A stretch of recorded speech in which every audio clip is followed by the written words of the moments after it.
Hey Henry, how's it going? Doing good on my end. How's everything on your end? Just plugging away.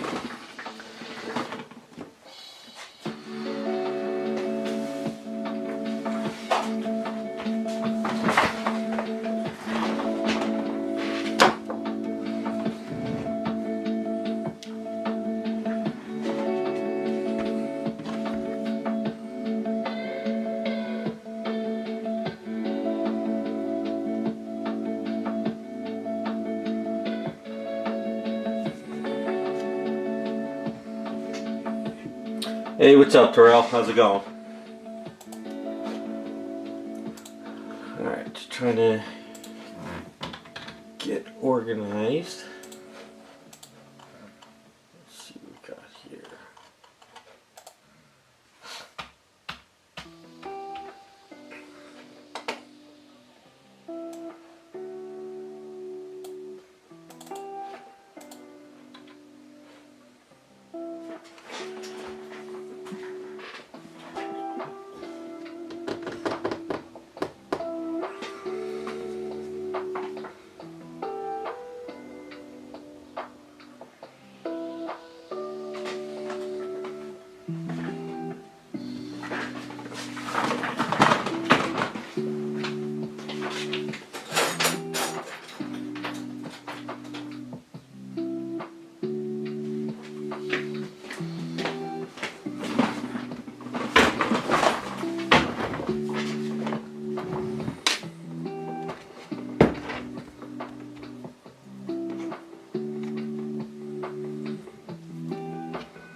This is not the original head that came with this 3D print, so I gotta kind of tweak this new head onto it.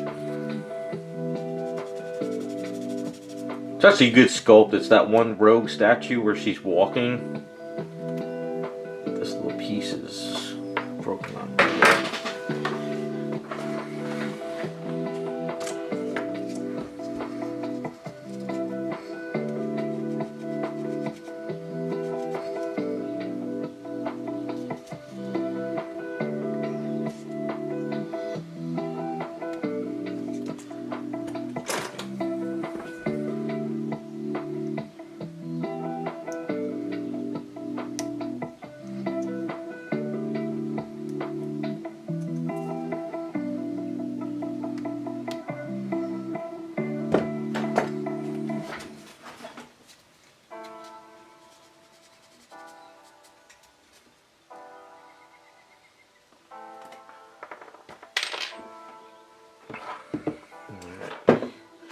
Got a lot of little random stuff to do tonight.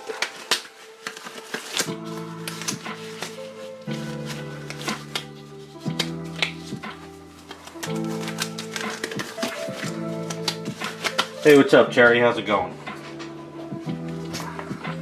So, let's do some, before we work on this skirt, let's do some smaller stuff.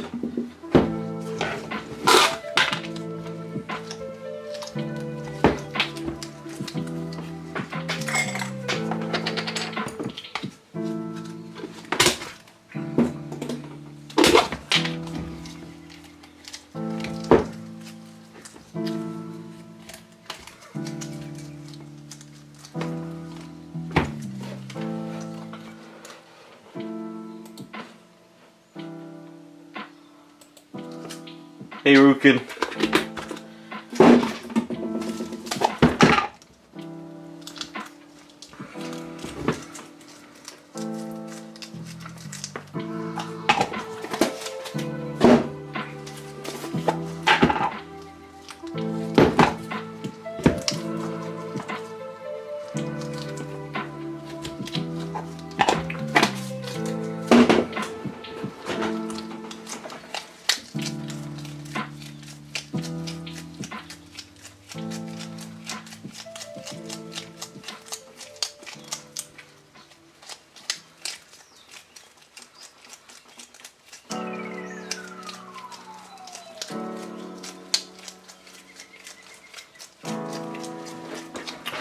So this is I forget who sculpted this rogue statue. It is a 3D print.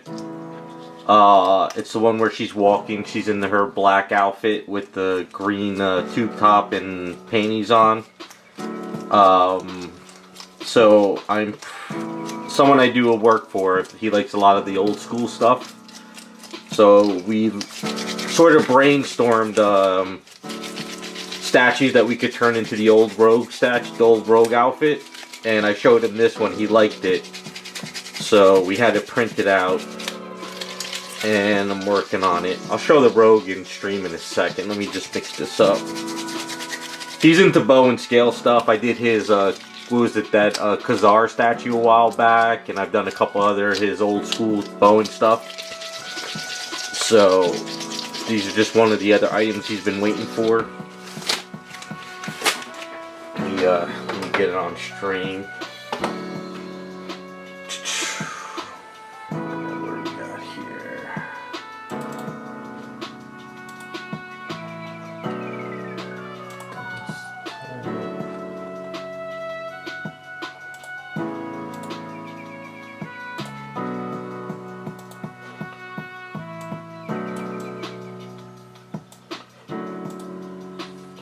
So we're gonna make that rogue out of this one.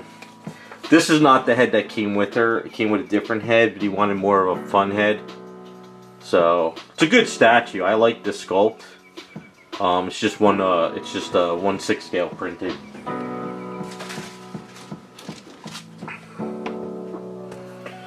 So what I'm going to do now is get the head on. I'm gonna seam up the legs. The only problem I didn't like about the sculpt is they cut it off at the knees. I'm not really happy with that. It's kind of a bitch to get them back together.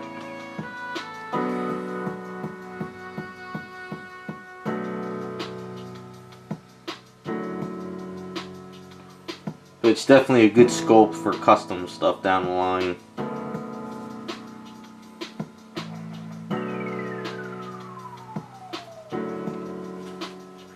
Yeah, this is kind of like more her first appearance outfit. In I don't think it was. I think it was in Avengers, right? Wasn't her first appearance in Avengers or something? I don't think it was in X-Men. Maybe I'm wrong.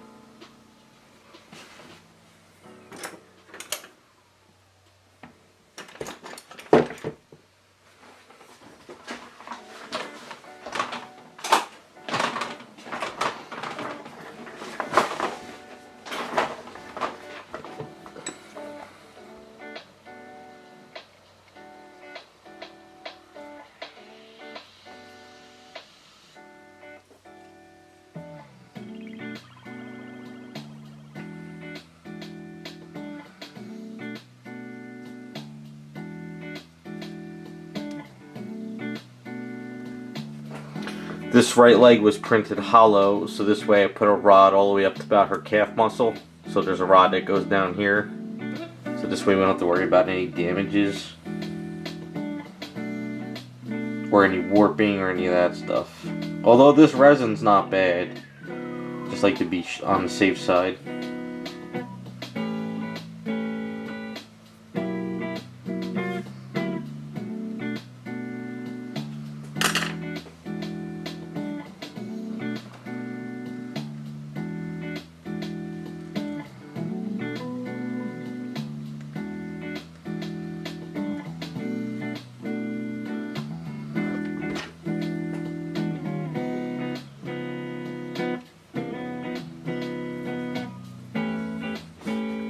Yeah, that's what I thought. Because she was a villain at first. And then she became a hero.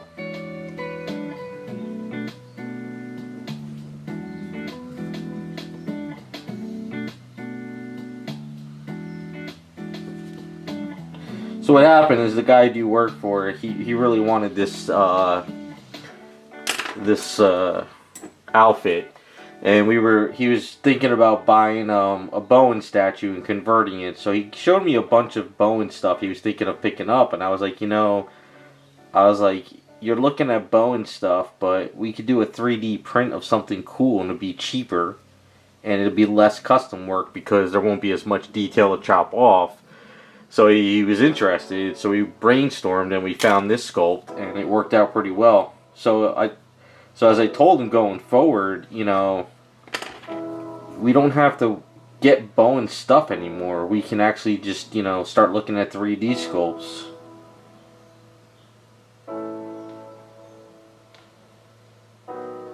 So it worked out pretty well.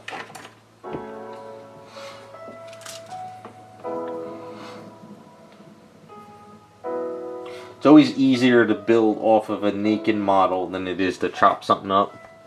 So, not that she's naked, it's just she didn't have a lot of stuff to kind of pull off. Like I said, I just wish they didn't cut it at the knees. If you're going to cut it off at the calf muscle, not where there's all detail, you know? Or cut it off at the thigh. But they cut it right off at the knee area, and it just kills all that detail, which I didn't like.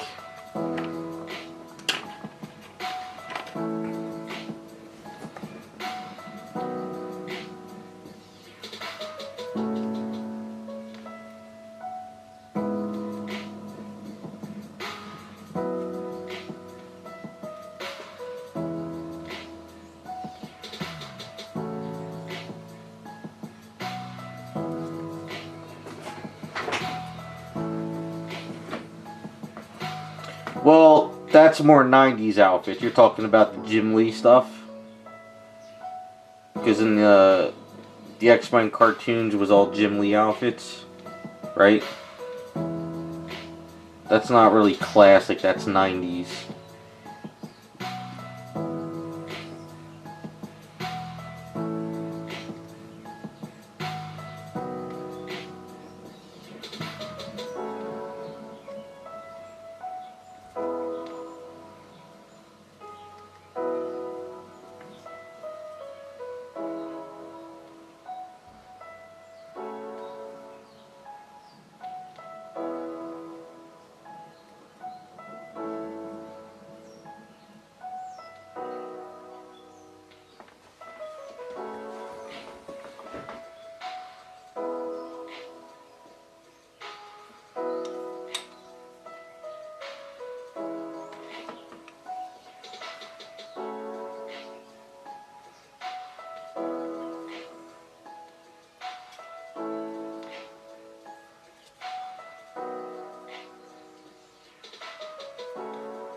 Where is... Alright, let's...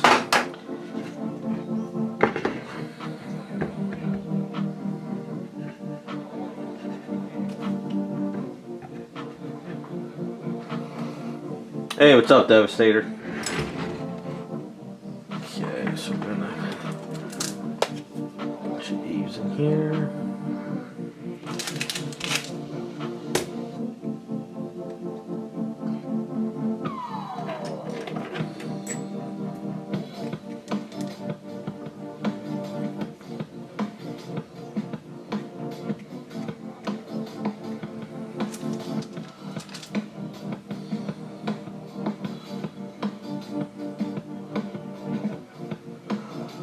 Alright, so if that's when you started reading, yeah, this is kind of more of a retro classic Rogue, because it's her first appearance, whereas the stuff you saw in the cartoon is more 90s stuff. That's considered the Jim Lee era. That seems to be what everybody loves the most of X-Men. I'm personally sick of that ever, so...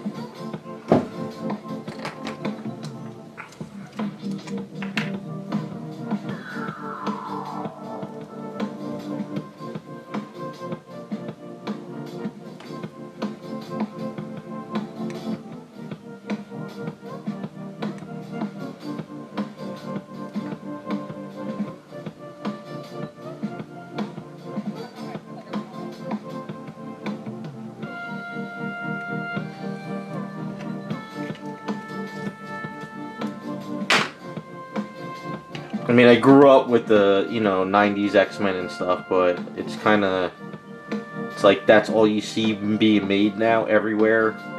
Whether it's statues, toys, or comics coming back, and just kind of, it's like, alright, I grew through the era. I'm just kind of sick of it.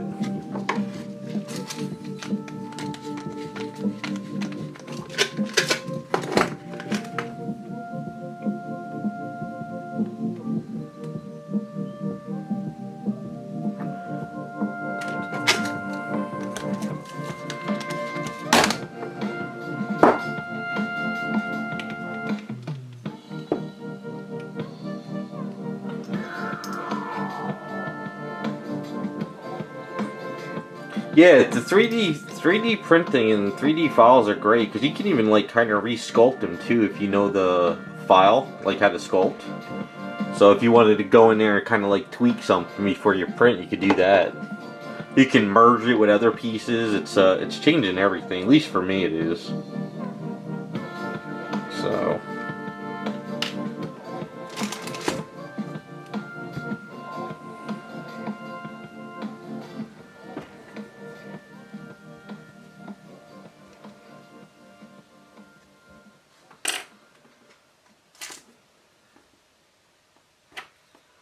Like I have this rogue file, so now that we printed it 1/6 scale, I do think I might want this for something personal down the line, so I might print it at 1/4 scale. So I have the file, I could always go back to it, which is cool.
So let that set up, and I can sand down the knees, fix up the head, and add the arms later.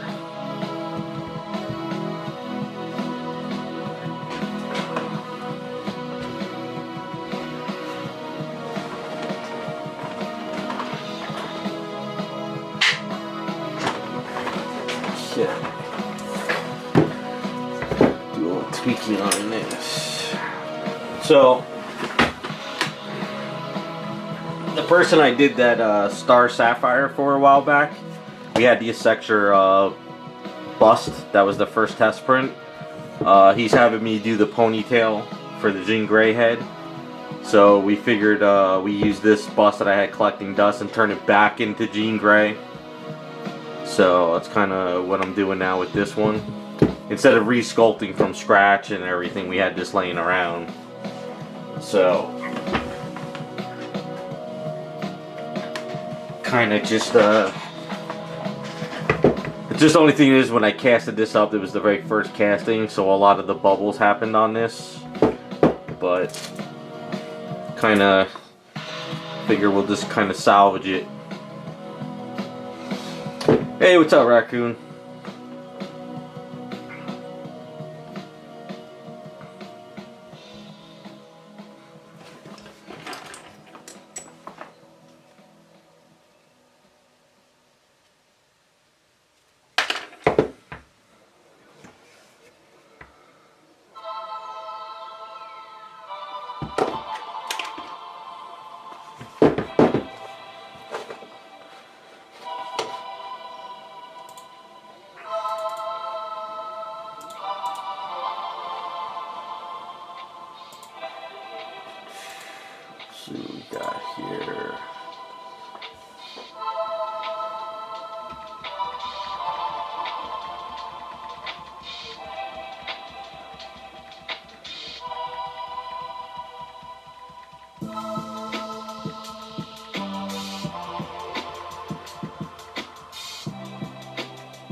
it's weird customizing this for the Star Sapphire. Now I'm customizing it back into Jean. But it's cheaper than making one from scratch, I guess.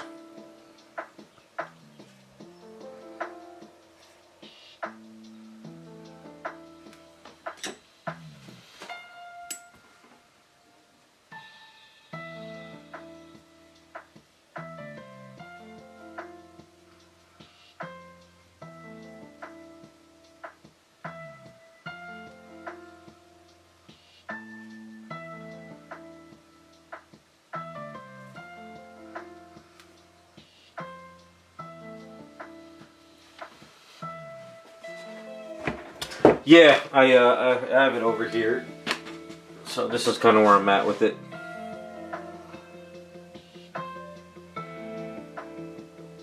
So he this is, you know what I did to Star Sapphire, so this is his head. So we're just utilizing the body. He wanted a longer ponytail though, so I'm kind of in the middle of making that one.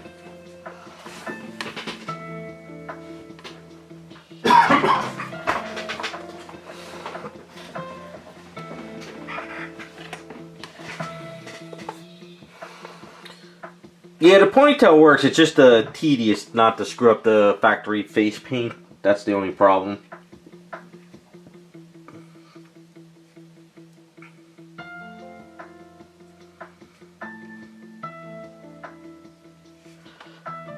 So I guess it's a good thing I didn't throw away this bust. I was utilizing it just for, you know, keeping it on the desk and just sort of like making sure the hair doesn't hit the back. And then after I took the picture and showed it to him, he's like, oh, I want a display bust for her too, so we're utilizing it. We're just not going to go crazy redoing the shoulder pads. We're going to leave the shoulder pads as is and just kind of tweak up the body and make it simple and not go too crazy, but at least it's something he could display the extra head. Hey, what's up, Raz?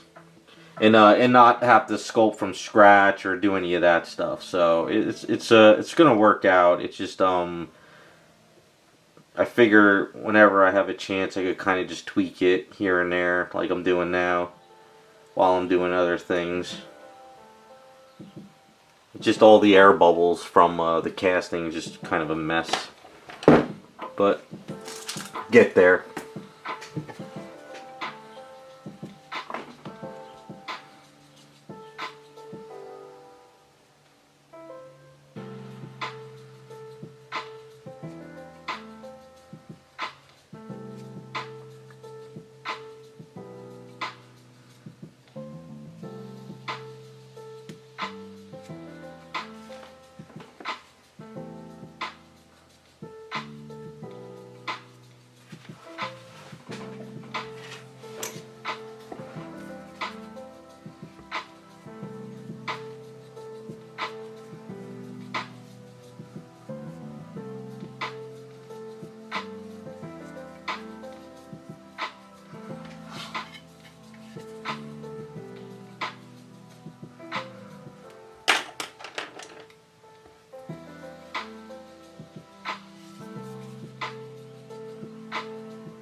It's a lot of... So her chest has to be filled in somewhat.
Been pretty busy this week. Has there been anything going on? Any news in the comic book world or anything? I haven't had the chance to really, it's either I've been in the garage or I've been taking my parents to doctor stuff this week, so I don't know if there's anything going on anymore. All I know, my one friend did tell me that Peter David, the comic book writer, passed away, which sucks because I loved his writing. Absolutely loved all his stories.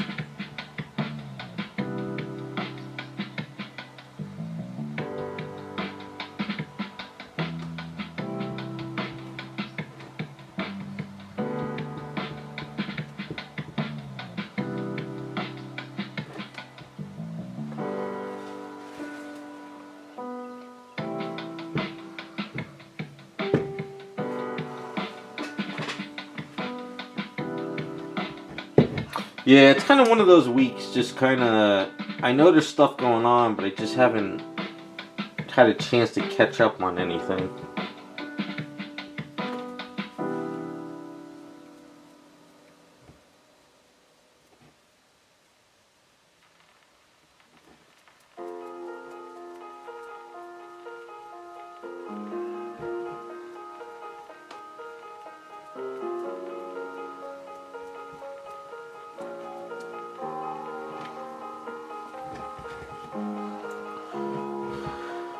It's always kind of like this time of the year, it seems like people start actually venturing outside and doing stuff, so it's kind of quiet, I guess.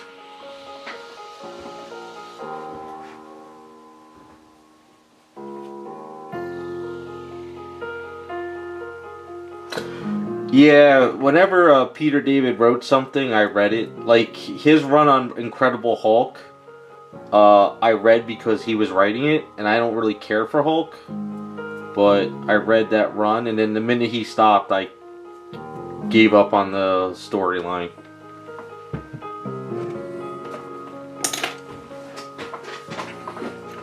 Always loved his writing.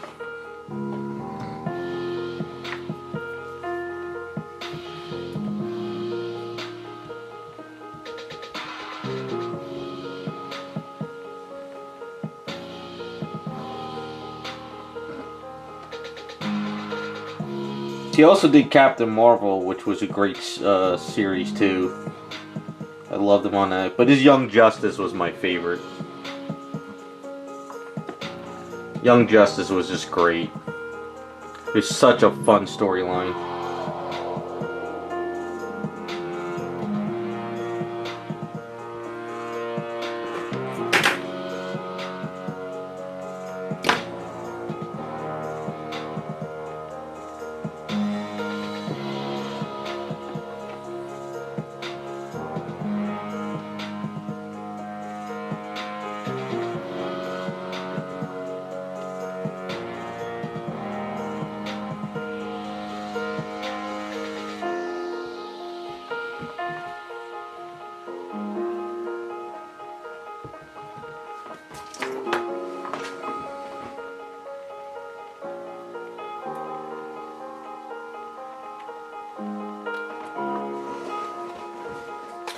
That's typical with the comic book industry. Back in the day, they don't really care about the writers or the artists. They tried to, they wrote so many good stories and they created so many good characters, but Disney and Marvel was like, yeah, we don't care. That's our property. So that's why I learned early on not to really push to try to get into comic books, because I always thought that, like, when I was in art school, that maybe I can,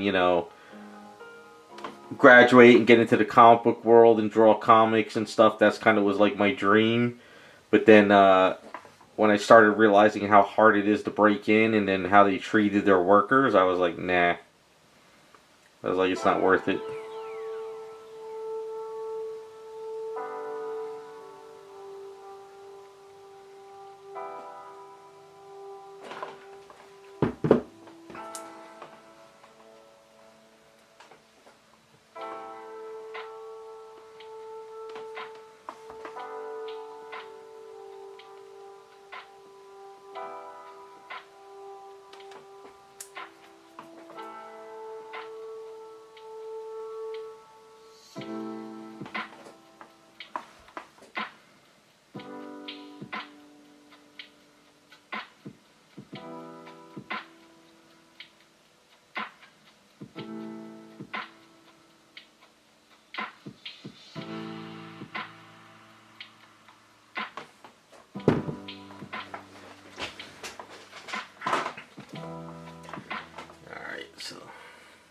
that set aside.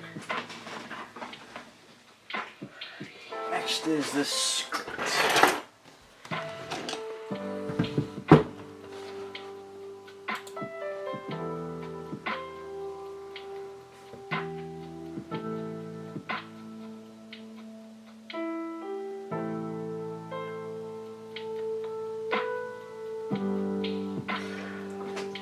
Oh, I don't hate Todd McFarlane. I'm kind of just over his artwork because it's so over, you know, like everyone thinks it's, you know, the best ever. I mean, but I would never say he never busted his ass. I mean, a lot of those guys did. They must have busted their ass day in and day out to become what they are. So I'll never say anything like that from them, but I mean, I grew up on his artwork, but I don't worship it now. I think there's a lot of other good artists out there that are doing good, but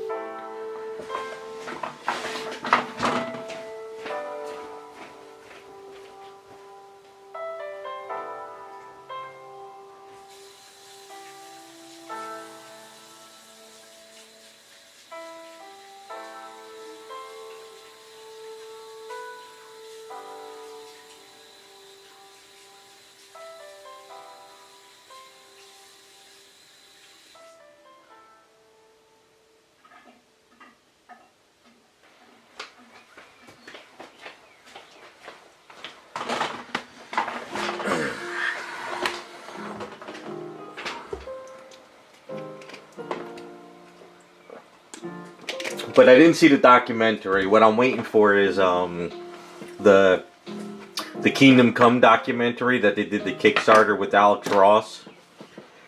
I'm waiting for that to get my digital file on that.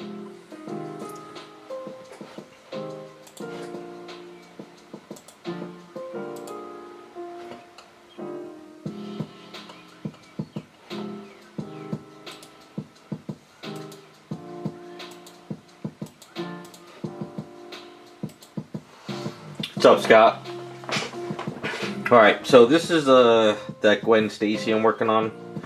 So I put a rod here and I put some eaves on this the other day. So now I'm going to kind of work out the details on the skirt. I probably should have primed it first, but just kind of in the zone working on stuff.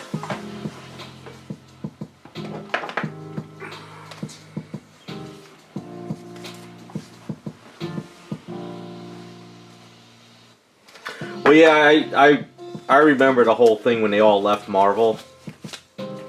So that was kind of like that big thing back then. And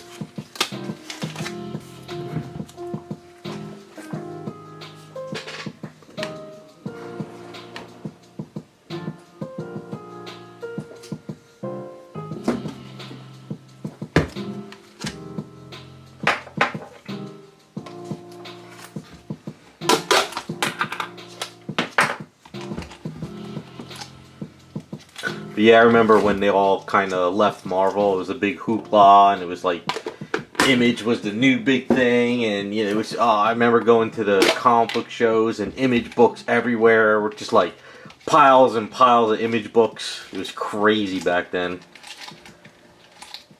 But then I guess Marvel and DC realized what they lost, and they got Jim Lee back, and they got whatchamacallit,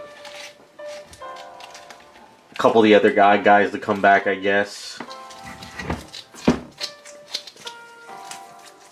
That's the kind of thing that whole thing that kind of pissed me off, was they went through all that work to create Image, and then, you know, Marvel and DC came in and waved some money in their face, and they all came running back, well, most of them.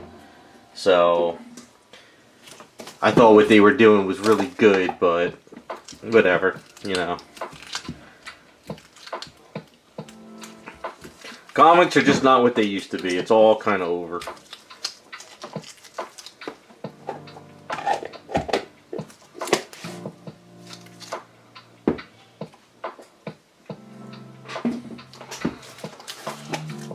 Yeah, new artists popped up. Some of the stories got better, some of them got worse. It was kind of just but then when it's kind of like I remember that whole era, and I remember when what was his name? Rob Liefeld. He created his team book, and it was like he created his team book, but it was basically just X-Men in different stuff. And I'm kind of sitting there like, you don't really create anything new. It was kind of just like X-Men, but just different. And I saw it kind of as a knockoff thing, at least with the stuff he was doing in the beginning. But the Spawn stuff and some of the stuff Jim Lee did was kind of good, but it still felt, it was weird at the time, I guess.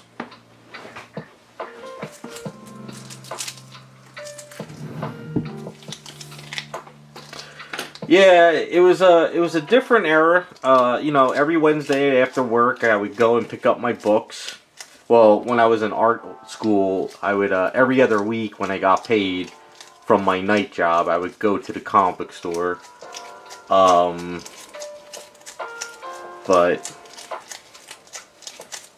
as of now, like even this past Saturday, my friends came down and we did a comic book run. And just going and looking at the new comic books on the shelf, they're just so, I don't know, just not there. But I noticed they're reprinting all the facsimils of all the 90s stuff and the 80s stuff. And it kind of makes me laugh because they're reprinting all the stuff and it's like, I guess they know that's the only type of stuff that's going to sell. So they did the facsimils of the whole Crisis on Infinite Earths. And then at the comic book store, they had like the first appearance of Wonder Woman facsimile. They had the first appearance of Superman, the first Venom. It's either the facsimile of just a reprint or it's a chrome cover. And it just seems that they're just redoing all the old stuff again, The only thing I like about the facsimile stuff is they're doing blank covers once in a while. So it's an old book I love. And it's got characters in it. I'll pick up the blank cover and I'll hold on to it if I can get an artist to draw something. So I have the Crisis on Infinite Earths. I think it's number 9 or 8. It's a blank cover. I want to try to get Jerry Ordway to do a sketch cover on it. So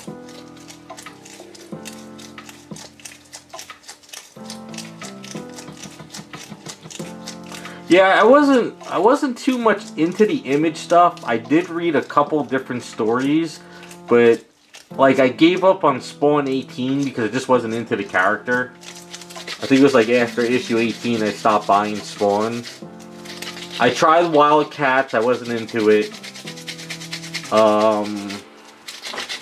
Yeah, I didn't get really much into the Image stuff. There probably was a couple books here and there I did read, but nothing long term.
Yeah, I was all about the Image in the beginning too. I was like, oh, these stories are cool, new characters, favorite artists, but none of the stuff really kept me.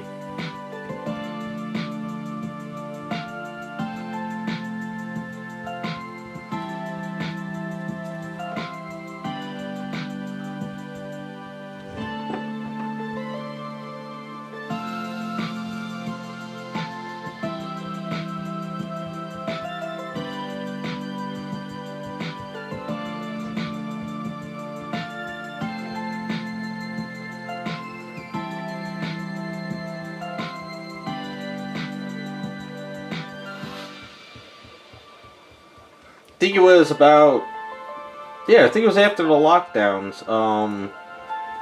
I sold all my image books. I had like a long box of image stuff still, and I couldn't even give that stuff away. So I think I sold the whole box for like $100 to some guy on OfferUp.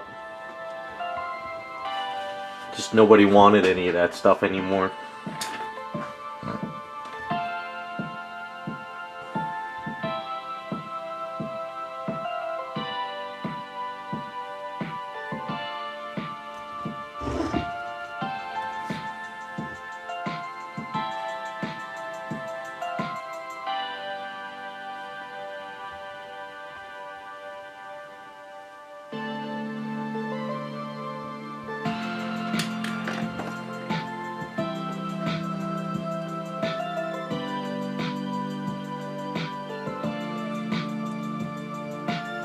Yeah, I forgot about all the delays. You're right. I remember all those delays and stuff. Wasn't there even a lot of them that weren't even finished to this day?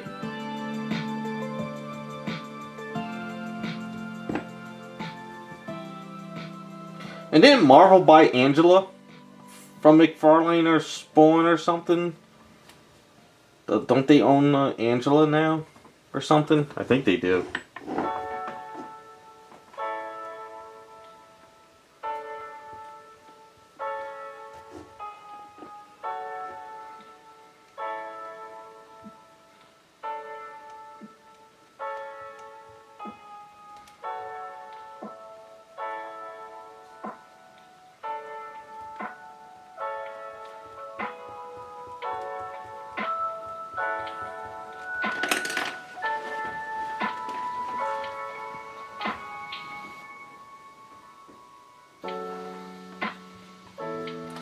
Does Marvel even do anything with her? Like, is she even in, like, or did he just buy her and shelve her or something?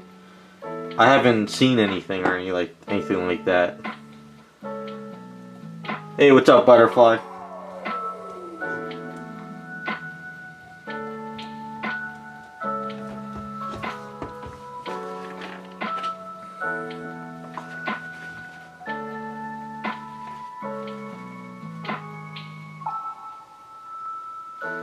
Oh, okay. Alright, so McFarlane didn't create her, somebody else did.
I thought I heard that DC and Marvel are doing another crossover soon.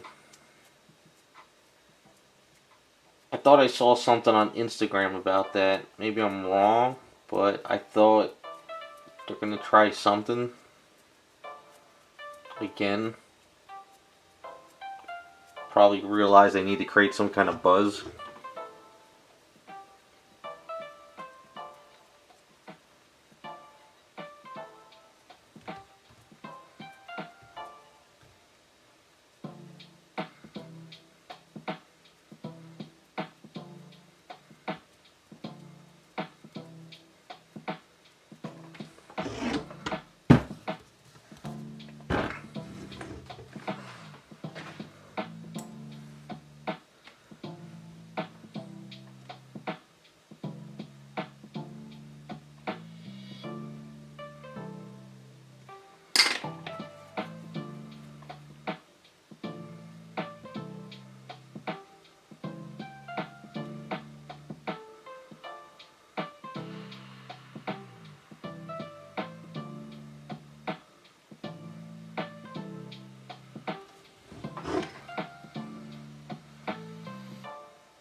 Ah, okay.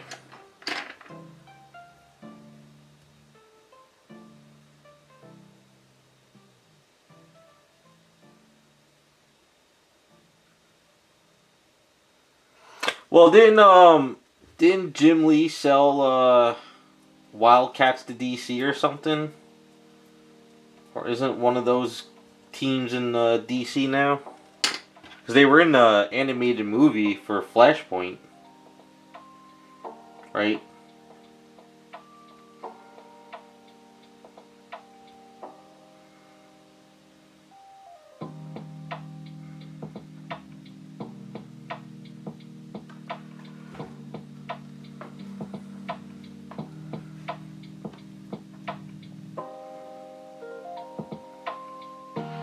I remember when that DC Marvel book came out. I mean, people were going crazy for it. The story was wasn't all that great, but it was a 90s thing.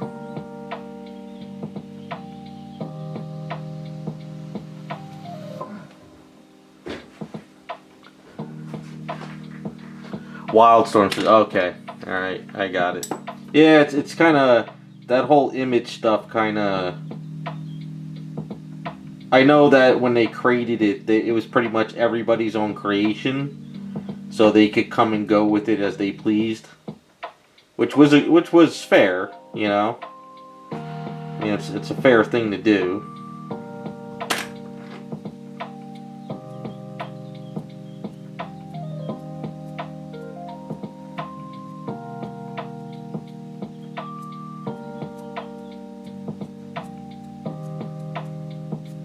That was the whole point of Image.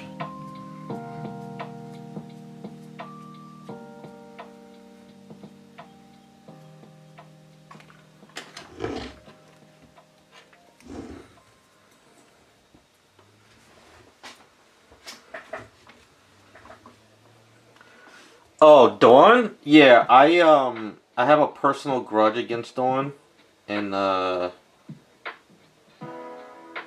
the reason why is because back when I was younger in high school, I went to a comic book store in North Plainfield, New Jersey, and the owners of the store were assholes, especially the son. It was run by a husband and wife, but as they were getting older, they let their two sons take over. It's called I think it was JC Comics. No, it's okay, Raccoon. I'll just tell you the story. So anyway, the son was a real ass. Like, if you walked in the store, and even the mother, like, I understand I was in high school, but they would hover over you. They would like tell you like buy your stuff and get out. Maybe they had a lot of problems with theft in kids, but they treated everybody as a criminal. Like if you were a young kid without a parent, you were treated as a criminal if you went in there. Then as I got older and I started driving, I would go to that store as my runs. So I would go in there and I would just, I just like to see what they have, look around. And the mother would push Dawn on me because they were friends with the artist of Dawn. And they would push Dawn on me. They were like, oh, well, here's a new comic of Dawn and here's the original artwork and, we'll give you a good deal. And I would, every time I went in there, I said, look, I'm not interested. I'm not in the character. And they would just be complete dicks about Dawn. And it was just like, I understand they know the person and they wanted to push them, but they were just assholes. And they just made me hate the artist and the character and the way they ran their business. So over the years, they started screwing over all the statue guys in the statue comic industry. What they would do is if the son took over and the parents retired, and he's known throughout all the comic book stores and all the collectors that he's an asshole. So if you went into the store, like what happened is the guys on Statue Forum, they called him up. One guy was in the Bronx, called him up and said, hey, I'm looking for a Star Wars Wampa or whatever it was statue. And they're like, yeah, we have one in stock. And they were like, how much is it? And I think that at the time they said it was like $150 or something, whatever. So the guy went all the way from the Bronx all the way out to Plainfield, New Jersey. When they went in there, the son of the store, he says, yeah, I have it. I'll go get it. Hold on a second. So he went into the back. He went on eBay and he found out that it was selling for like $300 or whatever. So he comes back out and says, well, that's $300. And the guy's like, wait a second. I just called you like 2 hours ago and you said it was like $150 or whatever. And he's like, well, no, on eBay they're going for $300, so I'm selling it for $300 now. So he was known to do that to people, where if you called him up, he would give you a price over the phone, and when you would go there, he would run to eBay, because he just wanted to get you into the store. So he was a real dick, basically. So between his parents and him, I just hate the character Dawn, and I also just hate them. And the funny thing is, he looks like Rob Liefeld, too. That's the funny thing. He looks exactly like him. But, yeah, he was a prick. He did a couple other things to me too, so.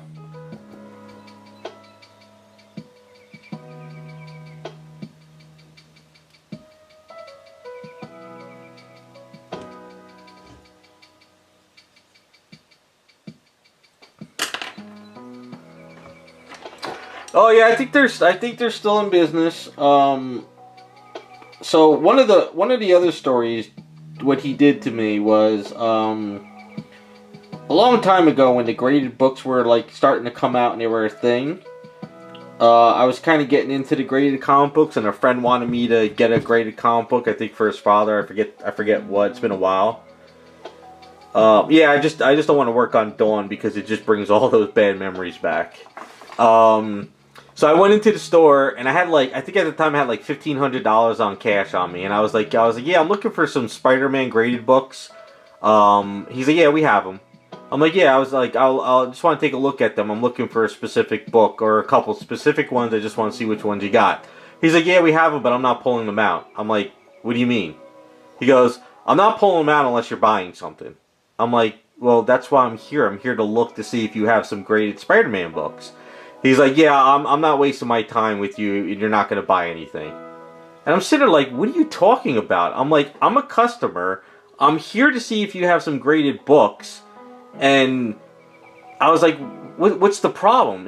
All they were like underneath the case. You just have to pull them out.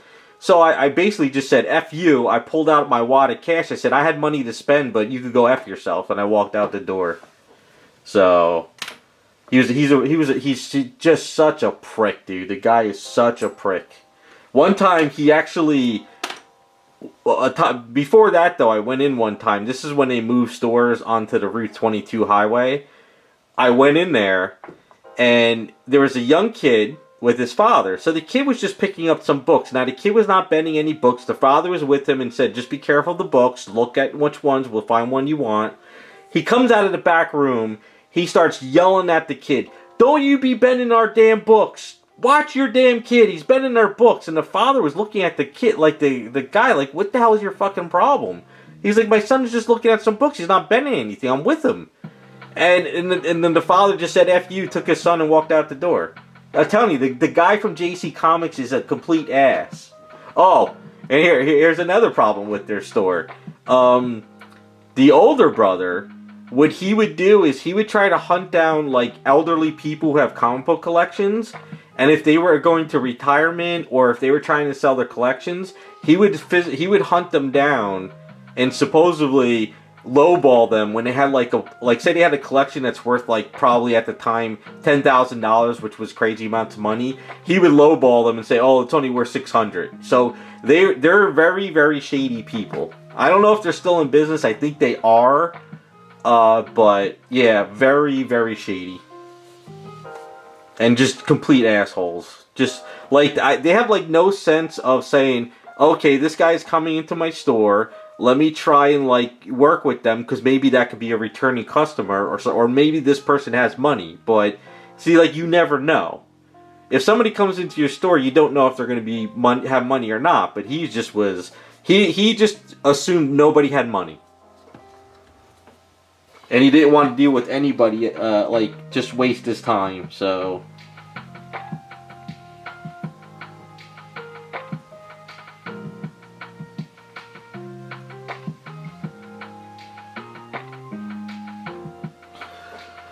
So yeah, that's kind of like one of those stories from back in the day of dealing with them.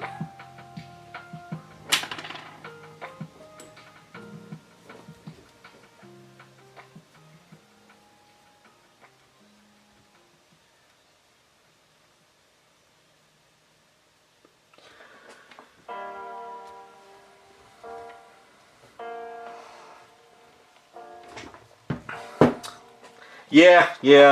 Now, I'm not saying I'm going to do a Dawn thing, but I've never really... Like, Dawn is basically, you have to have the sculpt of the head and body to be a Dawn statue anyway. But I was never really... Just like, it's... I guess you could call it comic book PTSD or whatever from dealing with that store. Like, if the other thing, too, is I didn't understand... Dawn is sort of a little bit of a adult type of a character. A little bit. Not much, but at least the artwork. So when I was going into the store in high school, so you figure about 96, 97 is when I started driving. When I went into the store, there'd be a young kid that's probably, young kid that's probably 9, 10 years old, 8 years old, going in to buy some comic book cards or a comic. And they're pushing Dawn onto that kid. And I'm sitting there like... The kid probably only knows Spider-Man, and you're pushing a character of Dawn onto that kid. Very, very weird family. Very strange. Very, very strange. The mother was very nasty too, man. Very nasty. She was such a mean lady.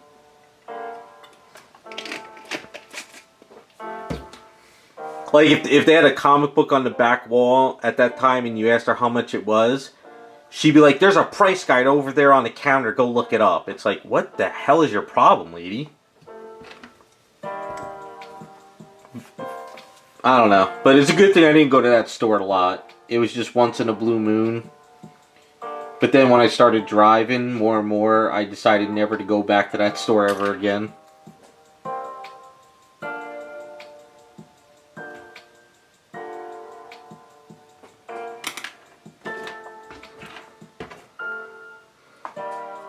Well, here's the thing.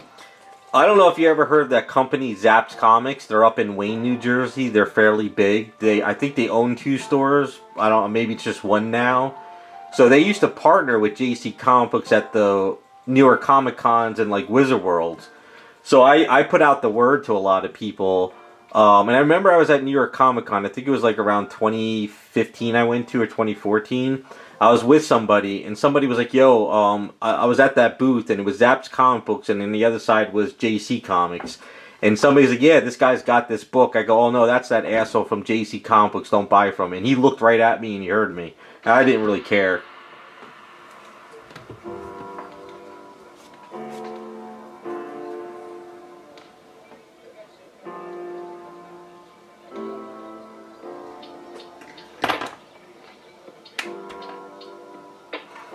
Nah, it's not even worth dealing with them.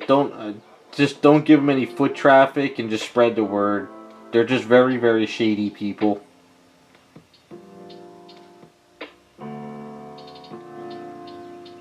They don't know how to treat customers.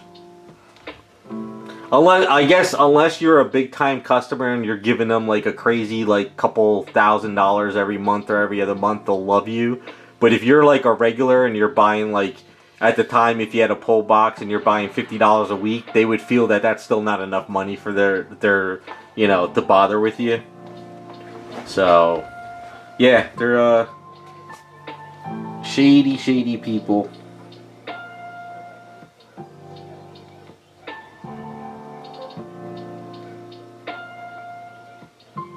So see what happens. You brought up Dawn, and you got a nice little history of shitty comic book store people.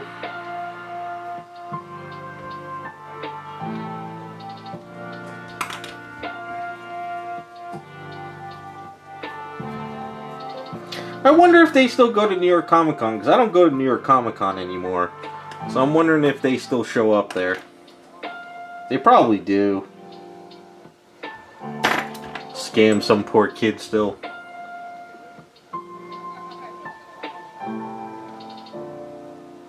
It was funny too, I did go in there one time just as Bowen Designs sort of kind of like started falling off and all the statues started tanking. So I think I went in there one year because that's when Sideshow was getting bigger and people were moving away from Bowen. Like Bowen stuff started going down in prices and they were actually jacking up the prices in the store. Oh, and I know the guys from Statue Forum went there a couple times to ask them about like statues. So if you were to go up to them and they had a Bowen Designs, like say they had a Captain America bust and they were selling it for $80, just say, and you would go up to them and say, I'll take the bust for $70, and they would be like, get the hell out of my store. And you'd be like, what are you talking about? I'm just like haggling with you. They're like, it's $80, get the hell out. We're not dealing with this. So they were just mean people. I don't know how they stayed in business. I really don't.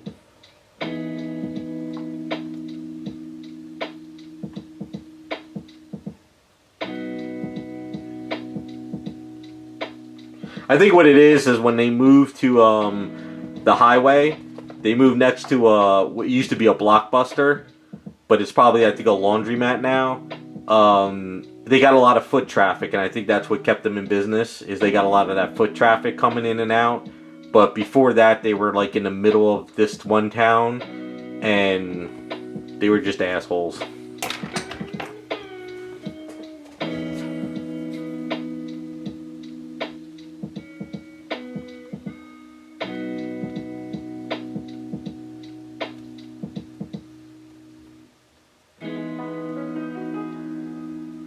I don't know, that always blew my mind. I don't know, I guess even back then, it's like, you have some kids coming into the store, they're kids, but you're going to treat them horribly and act like they have no money.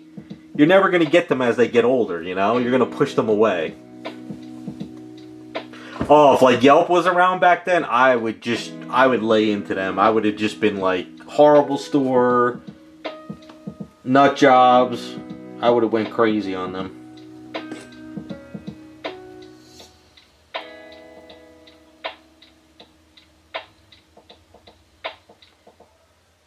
I mean, but I've never heard of a store do that. Like, I've called up plenty of comic book stores back in the day and say, hey, do you have this comic or this statue? And they'd be like, yes. I would ask them how much it is. And they would say they said $20 or $30. I'd be like, my name is John. I'm going to be over there in an hour. Can you hold on to it? And they'd say, yeah. But this store would tell you, but then they run to eBay and they would say how much it is. I I personally hate stores like that. I hate, if you don't know your merchandise and what it's worth, I don't want to deal with you. If you have to run to eBay to find out how much it's worth and how much you're willing to sell it, I don't want to deal with you. Because that means I'll just go to eBay and buy it myself, you know? There's a comic book store by me now that sort of does that. Like, if you go in there, they're like, hold on a second, and they go on eBay and they look what it's worth. I'm like, if you don't know what it's worth, I don't want to deal with you. That's just how I see it. I don't know how you guys feel, but for me, I'd rather talk to the owner and, you know, see what they're willing to do.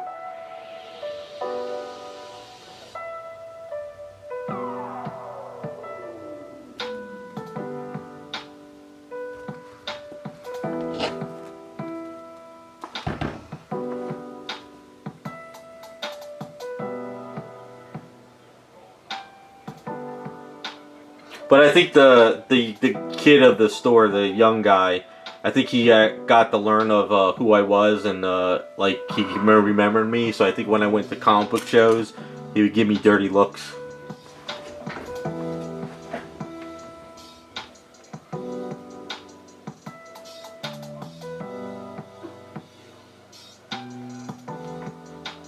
Because I know the one store I used to go to before, you know, everything, I moved to South and he closed down. I used to go in there and he would say, he would try to watch kids if they were going to steal or bend books, but he wasn't mean to them. And he would never treat a customer as if they didn't have money. Because he told me that he has regulars that look like they're bums and they drop like $300 a week at his store. And he says guys that come in that are in like suits, they'll only buy, they want to haggle for a comic book that's worth $2. So that to me is like a businessman and an owner, and he knows that you can't really judge them by their looks. But that store used to judge all the kids as poor piss ants, and they just wanted them out of the store.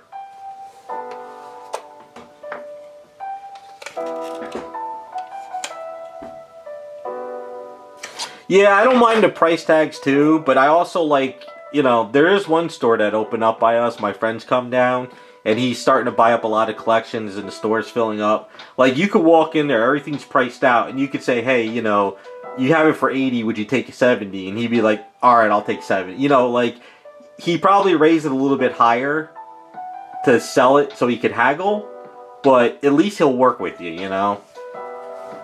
And he'll be honest, too. He'd be like, look, you know, I just bought this collection, I paid top dollar for it, I can't go down anymore. And he'd be like, oh, okay.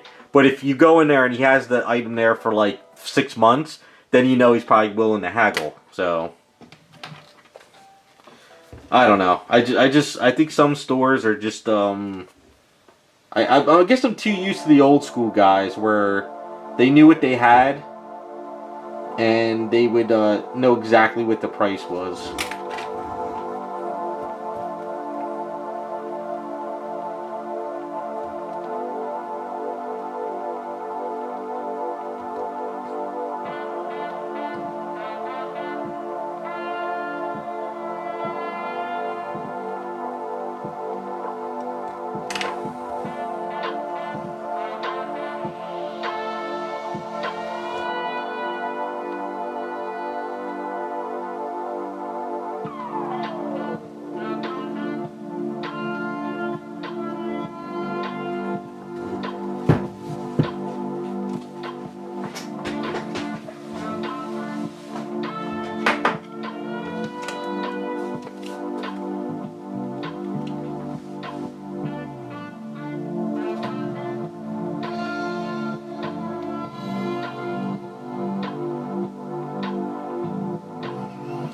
Yeah, I miss the old store guys. They always kind of knew, they were just better, you know?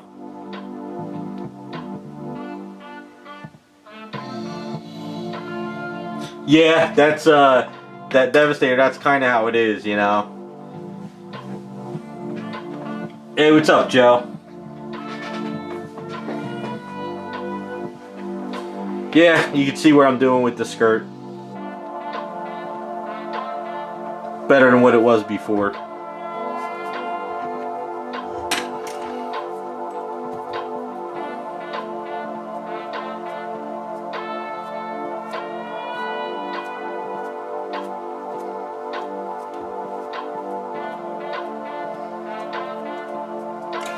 Yeah, but the only thing, Devastator, I'm not going in there with a skimpy outfit and stuff like that, so...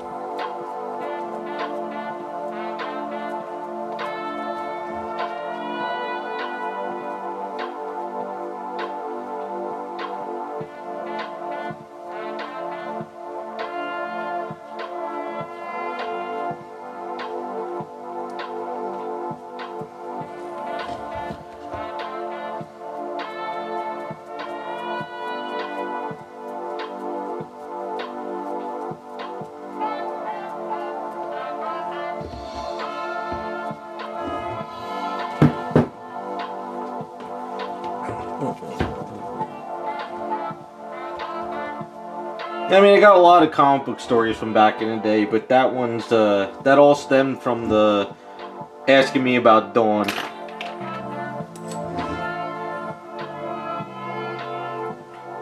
Actually, is Dawn even a thing anymore? I don't really see anything like on Golden Apple anymore, or anything about that character. I don't know if they're still doing anything with her.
Blake 7 props case? I don't know what that is.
Yeah, I'm not judging anybody if they like the character. I just had some issues with pretty crappy comic book store owners. That's all.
Yeah, I doubt they know me, remember me by now.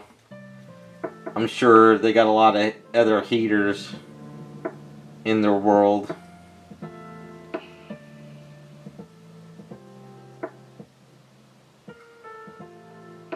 They were really, really hated in the statue form days. The old days of Bowen Designs and stuff. Everybody hated them. Oh my god, there was a lot of threads about that store. They made enemies with a lot of people. They really did. They were on the blacklist there for a while. One of those stores you just stay away from.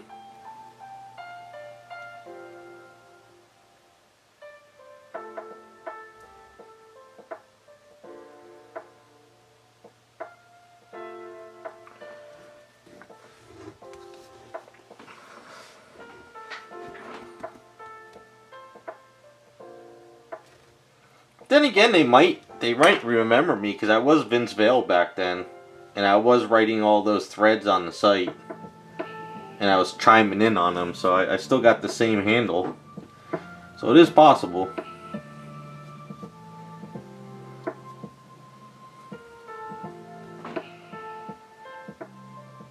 Yeah, if you guys are bored, you can see if they're still in business. It was called JC Comics in North Plainfield, New Jersey. They're probably still there. I would assume they're still there. Unless they went out of business. I don't know. Anybody want to check? Let me know.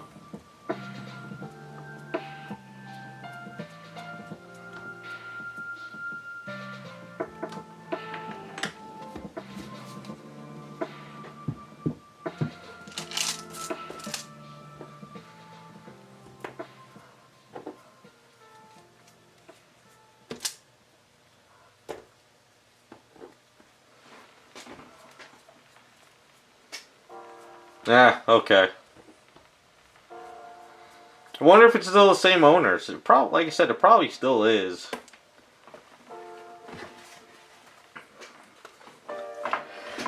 Just funny how one store became. I guess, like with the internet, you learn really quick about the hatred and how store owners would screw over people. You know, like before the internet.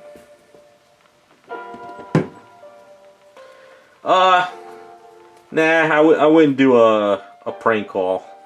It's not worth it. Like I said, I don't know if it's still the same owner, so I wouldn't say do anything to them. You know, you never know if they sold the business. Hey, what's up, Jacob? But that's just the stories back then.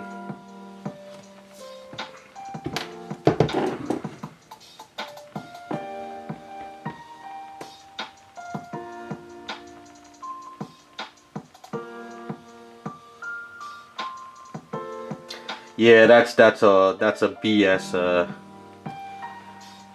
They didn't treat me like family. Well, then again, they probably treated me like family, but I was like the redheaded stepchild. And some of my friends that went there too, they didn't like. They didn't like anybody. They really didn't.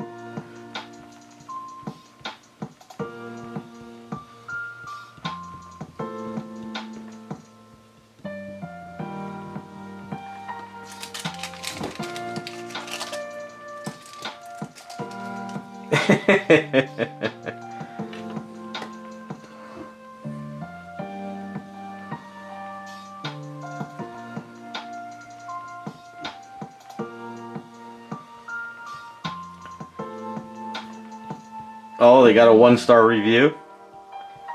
Uh-oh. I'm interested to see what that is. Is it a long review, or can you post it in chat?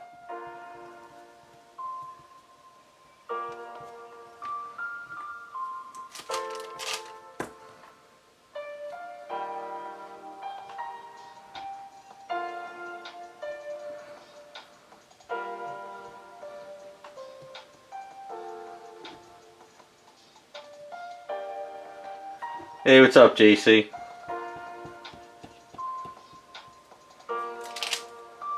I gotta laugh though. Treat everyone like family. Wow, that's a lot of nerve.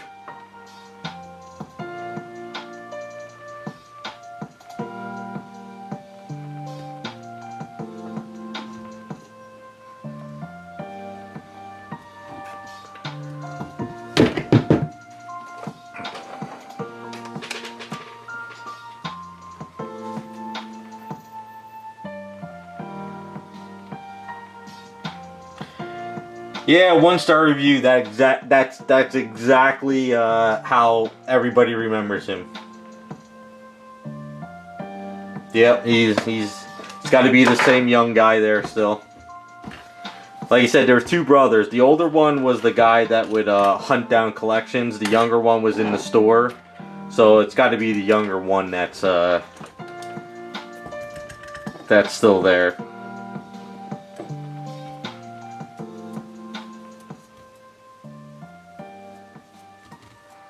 That's funny.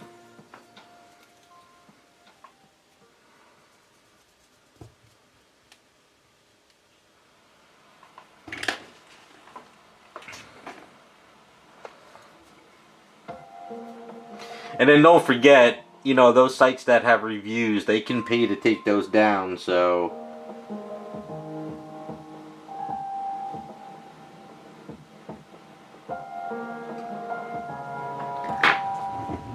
You know they probably got a lot more views than that.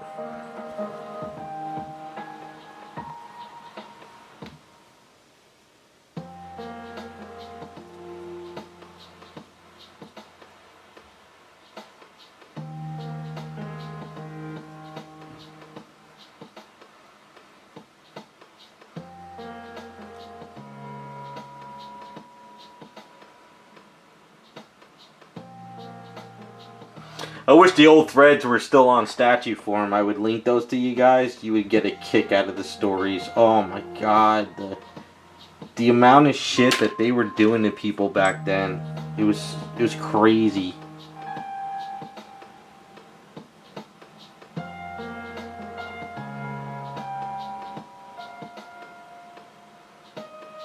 Then again, those threads still might be on statue form. They just might be buried.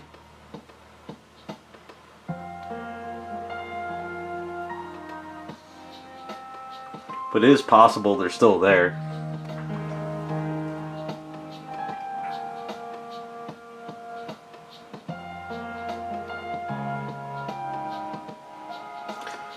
Yeah, JC, that's old. YouTube did that a while ago.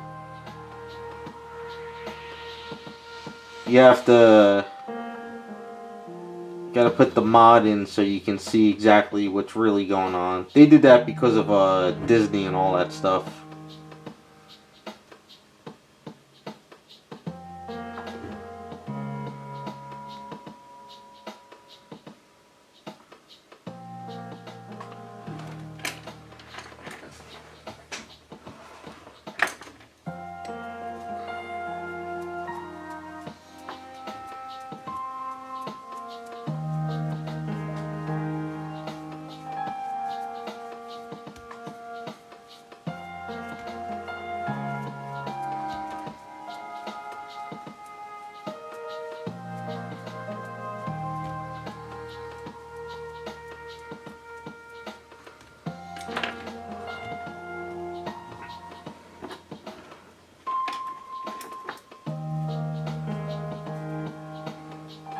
Yeah, it has a lot to do with all that stuff, JC. It's nothing really new anymore. If you've been on YouTube long enough, you know that it's all politics and all that bullshit. So.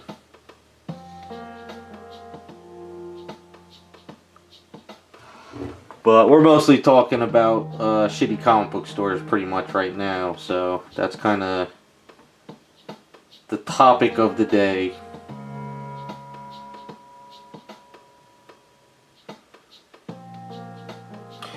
Terrell is probably going to make a trip out to New Jersey sometime and visit the store. He's going to do some recon.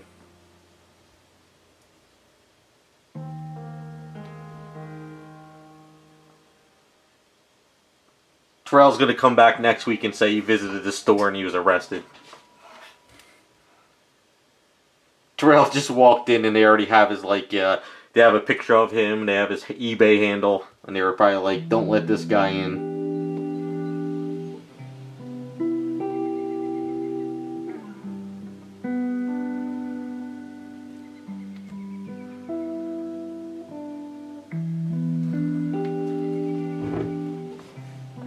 Yeah, you have to scroll back. I told everybody it all started with Dawn from Dawn Comic Books from Linzer. And they brought out some PSTD for me and stuff, or whatever you want to call it. And just stories of a shitty comic book store.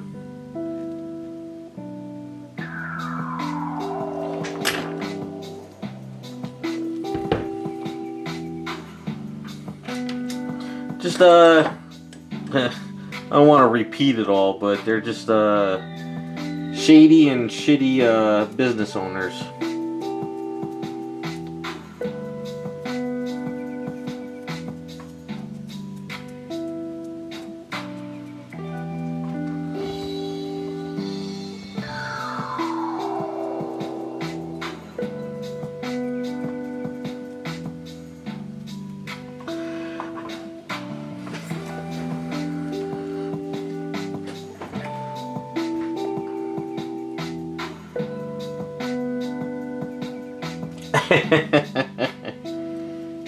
Well, that's the thing.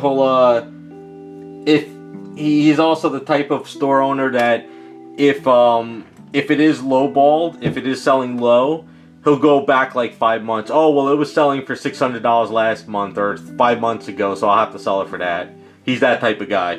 Trust me. He's a very, very shady dude. He'll find any reason to make sure he sells it for a high price. And if he still is the type of owner he was back in the day, he probably still has all those Bowen design busts still in the glass case and still jacked up at high prices. If he's still the same guy like he was, which I'm pretty sure after that one comment you mentioned. So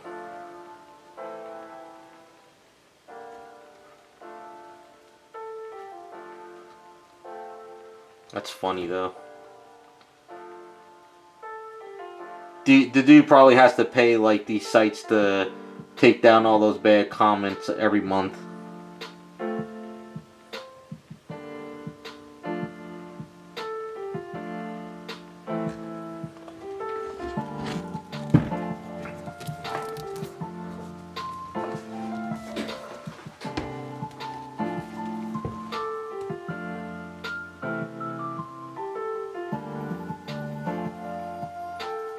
You just gotta go in looking like a bum, and they'll want you out of the store, and then you pull out a wad of cash and say you're lost.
No, Jacob, this guy thrived in the 90s somehow. I don't know how.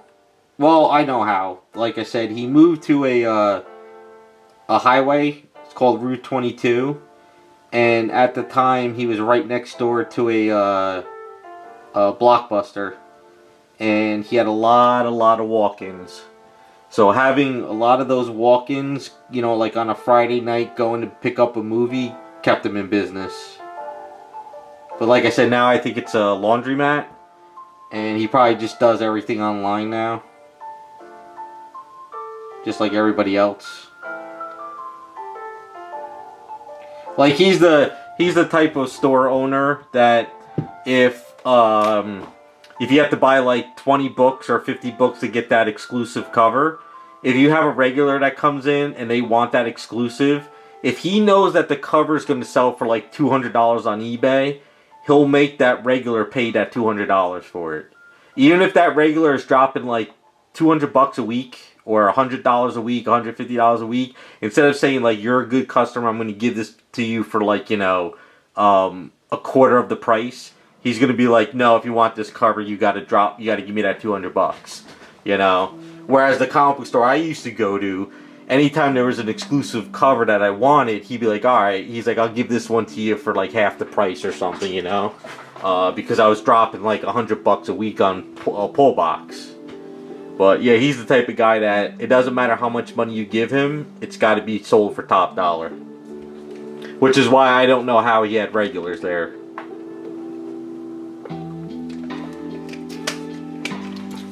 But yeah, if you ever go to like a New York Comic Con and he's there, look for Zap's comic books, because usually it's like you have that one booth where it's Zap's comics, and on the other side it would be his booth, and you know he's there. He looks exactly like Rob Liefeld. So kind of a little bit of a bitch. Hey, what's up, David? Yeah, shoot me an email. I still got to finish up the Power Girl, which I'm getting closer to ready to paint. But yeah, you can hit me up. Let me know. Put it on the list. I just got to get through all this summer stuff, though.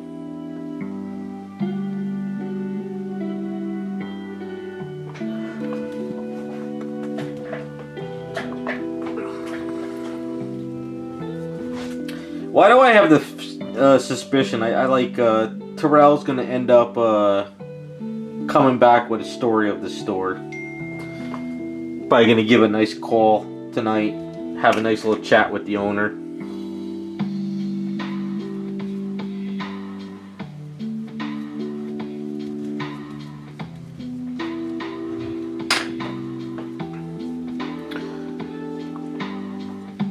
Yeah, I'm not rushing on it. It's just she's kind of almost ready to be worked on, so I'm just kind of going with the flow.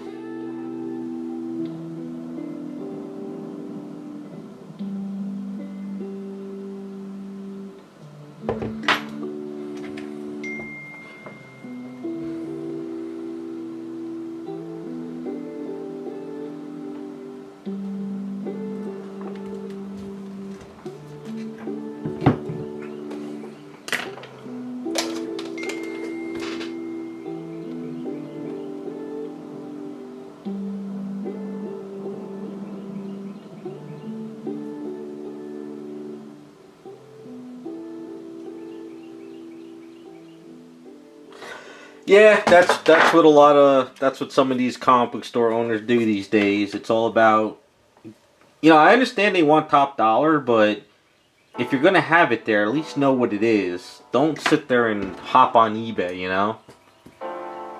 Do your research.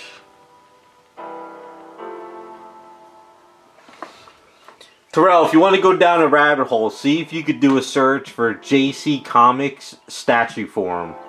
And see if that thread is still going on to this day, because it might be buried if they didn't wipe out all the old threads.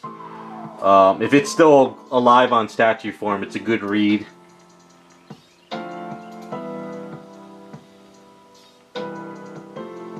you got to understand, this was back before like social media. It was just basically forums.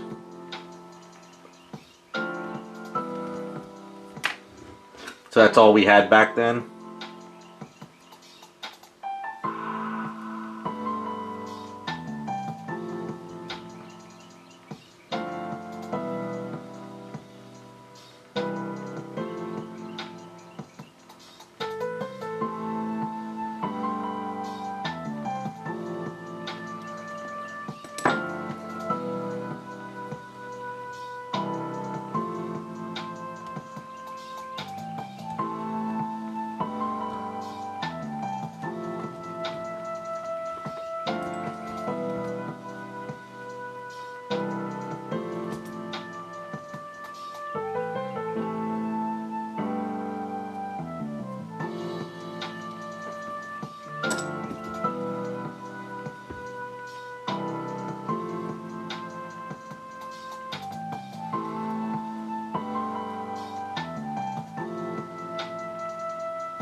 Like I said, it's an old thread, so if it's still on the forum and it hasn't been deleted, it's probably going back to around that 2006, 2008 era.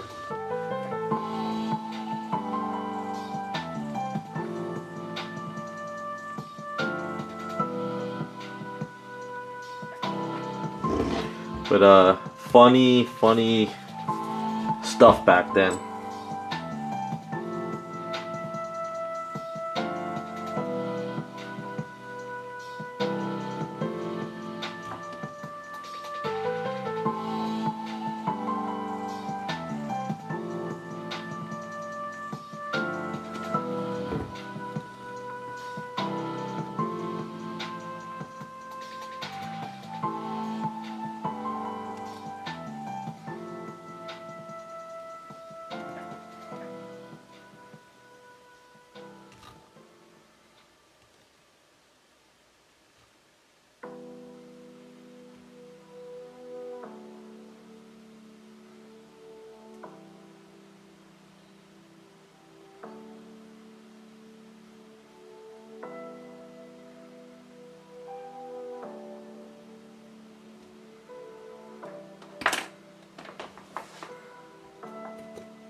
Watch Terrell find it, and he's just gonna be like reading it all weekend.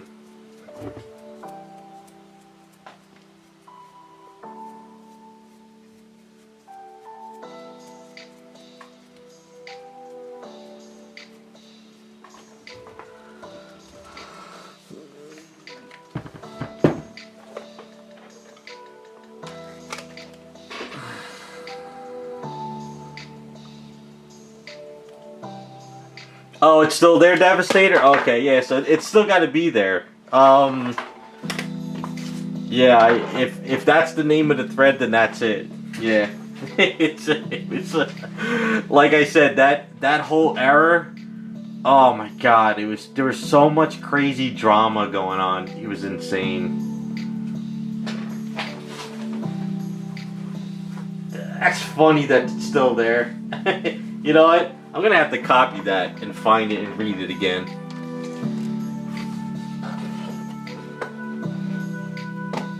"2005, damn."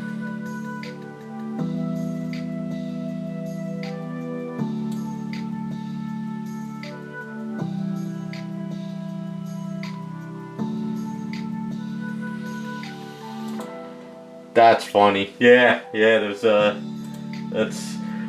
that's funny that the thread's still there. Yeah, like I said, if you guys want to read up on it, yeah, it's funny. It is. Oh my god, it was such a crazy time. Because you know what it was is the thread was a lot of people were trying to help each other out find statues. Like, you know, somebody be like, you know, I'm trying to find the Star Wars statue, and it's like, it's not on eBay, and then somebody would be in, like, Ohio and be like, oh, my local comic store has it, they're selling it for $500 or $300, I could get it for you, you know, and everybody was helping each other out, and I guess, you know, JC Comic Books came into the fold, and then the shitstorm happened afterwards, so... Oh, man, that's funny, yeah. Yeah, 2005, like 2005, I got on statue form, I think around 2003 to 2003 or something, or 2005. Because first Bowen Designs had a forum, and then that forum got so bad he canceled it, and that's when statue form came out. And everybody moved to statue form. And that's kind of where I got started too. I'm so glad the thread is probably still there. I might have to read up on it too this weekend. Kind of reminisce on this. I figured you guys would find it.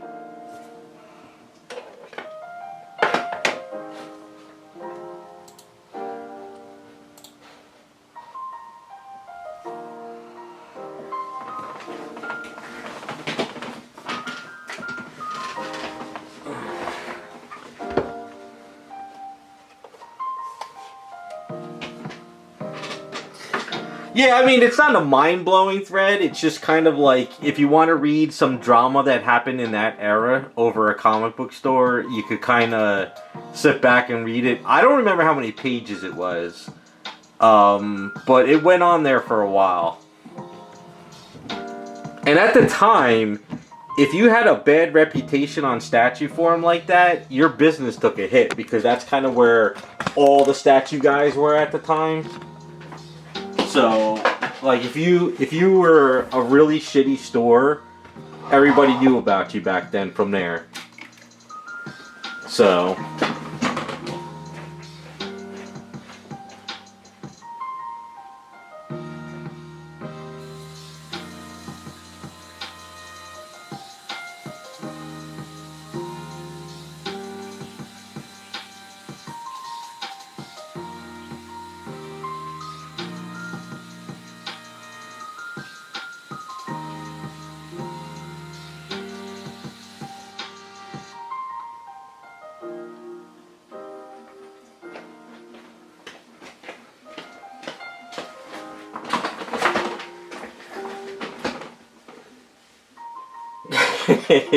$20 pages? Okay.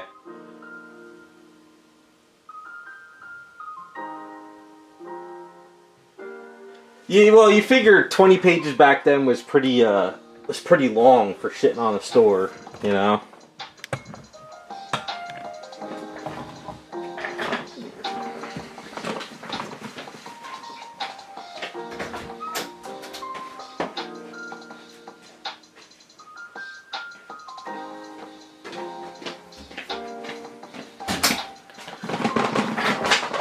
Alright, that skirt looks a lot better than what we originally had.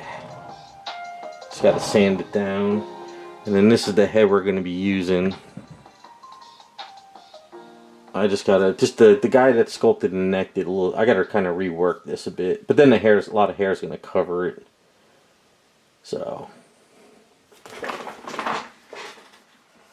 But, yeah, I like the way that looks. So I just gotta sand it down, clean it up a bit, but at least we have this little, you know, like how skirts go there, that curve. The original sculptor didn't do this in the beginning. He just had like this flat skirt thing over her, so it looks a little bit better now. So if Joe's watching the stream, he can see it. And then I'll put like her belt on it later, but that looks good. I think that looks a lot better.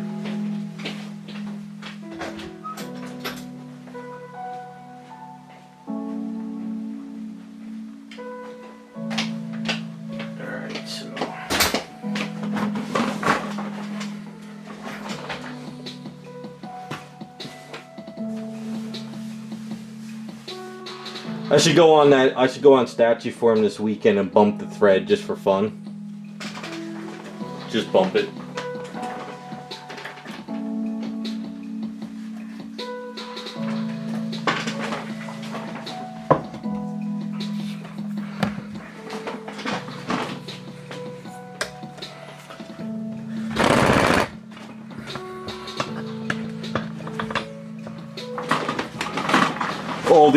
All the old guys come back. It would be funny as hell to talk about that stuff again.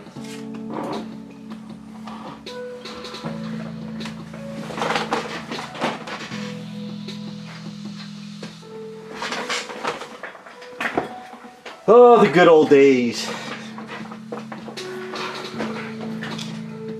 Alright, so this is the original head, which the hair is kind of meh. I'm gonna put this head in the same position.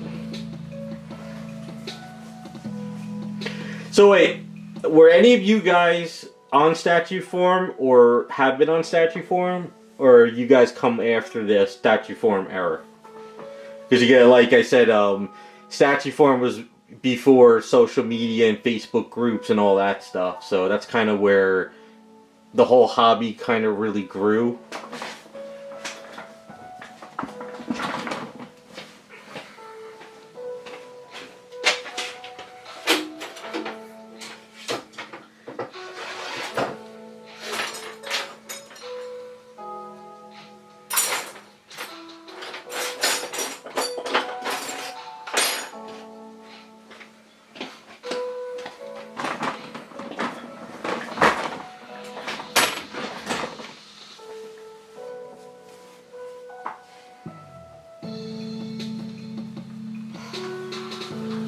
Okay. Yeah, it's like I said, statue form is kind of where I got my start. That's how I started getting into statues, like Bowen Designs. It all started with me going to the comic book store and I saw the Bowen Designs Captain Marvel bust, and my mouth just dropped, and I was like, I gotta have it. And then that's kind of when I went down the rabbit hole of statues, and then I found statue form, and then from there I started doing customs and just snowballed.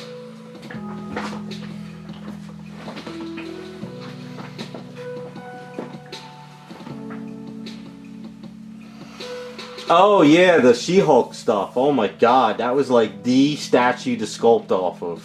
That was the main statue that everybody was using. There was that one guy that was doing customs, and he would do all the nude versions. What was his? I think he was damn, I forgot his name. I think he's still on eBay.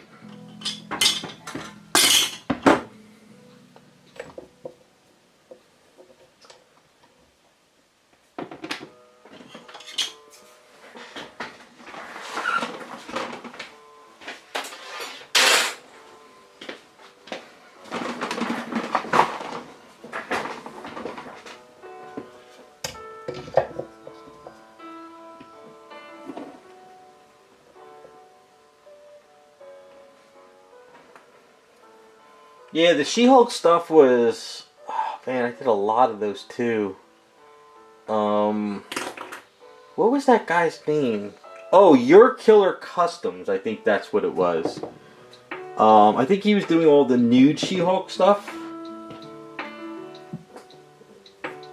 I think at the time. If I remember correctly.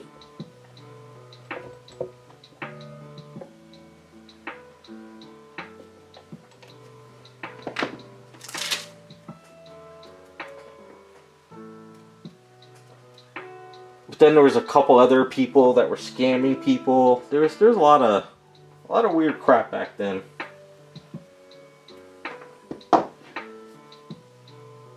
Actually, Aves kind of was the start of all this. When I first did a custom, when I first did a Captain Marvel bust into a different character, I don't know if I still have it in the other room. I probably do. It was an original character. I used the 2-part epoxy Tamaya stuff that looked like bubblegum. But then, literally after I used that, somebody told me to buy Aves, and then that's where I bought Aves. So, I've been using Aves since the beginning. I think people were using Super Sculpty on statues, but you would have to bake it. But then what would happen is it would crack off the resin. So, Super Sculpty didn't really work.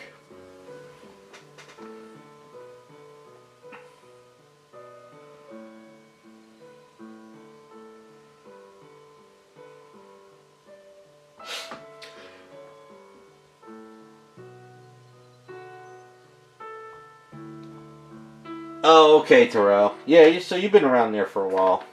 Yeah, I think statue form died when, you're right, Jacob, when, Marvel and DC came down on, statue form about posting all the illegal stuff. And, it kind of caused a shit show. And then what happened was a lot of people decided to make Facebook groups, and then Facebook groups started becoming a thing, so statue form sort of died out.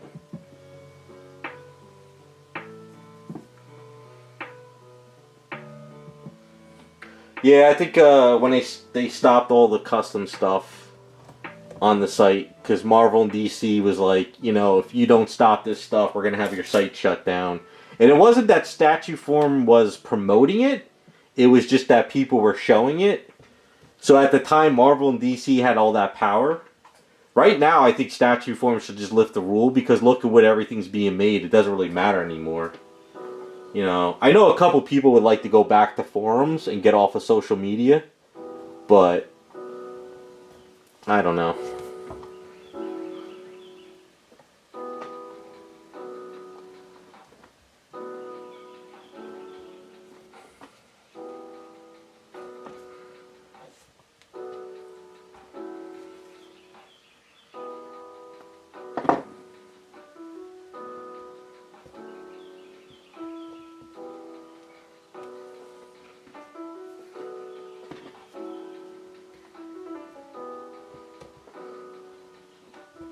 is this not going in here?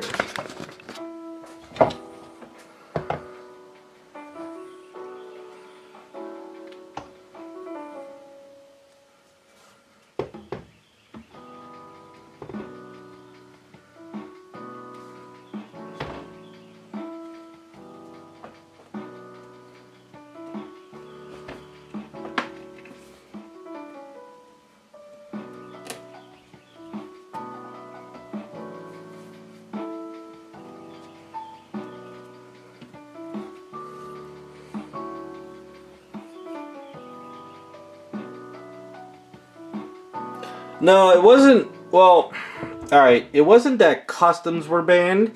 It was that everybody was calling the items customs, you know? All the illegal run items were called customs, and that's what sort of caused the problem. Like, my stuff wasn't banned, but it was like if somebody made a Mary Jane and they made 50 copies, they would call it a custom, and that's what screwed everything up, you know? But once they got kicked off, they kind of went to Facebook and they created their own forums and groups and all that stuff. So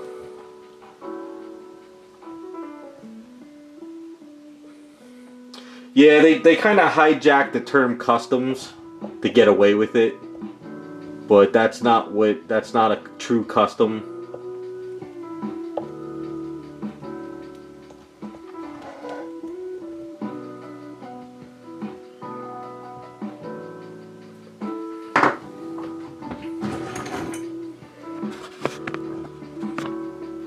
Yeah, it was a big thing back then.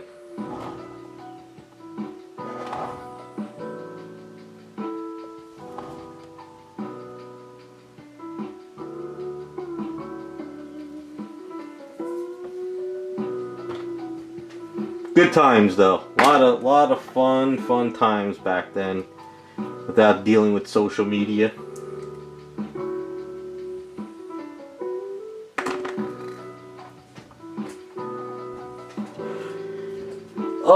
Yeah, they tried to get Sideshow on the site. There was a couple other things. It was just, I think what happened too is like a lot of, just too much drama would happen as well.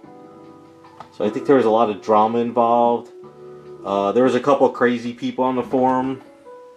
There was that one guy who was a Bowen Designs like nut job, and he ruined like the Bowen section. And then Bowen left the forum and created his own forum. There's a lot of stupid crap like that went on. So, yeah, it just stupid shit, honestly.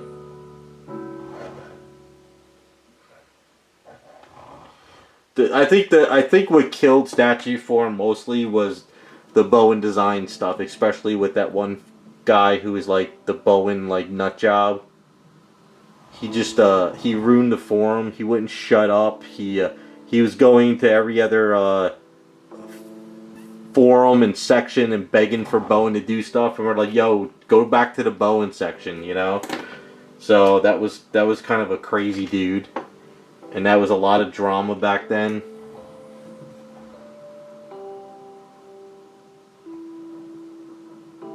The guy was so crazy, like he went to like Kodak website and begged Bowen to do stuff, and it's like, dude, the guy's not even on the site.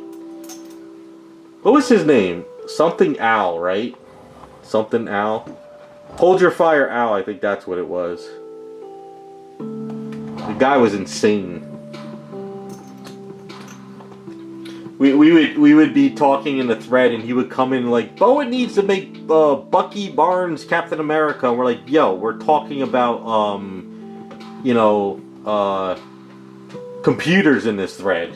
Like, what are you doing in here, you know?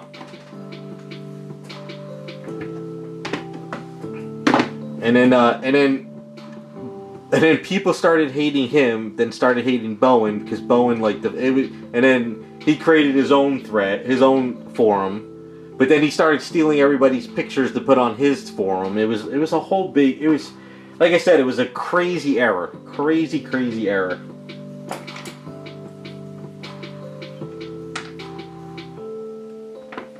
But it was funny though.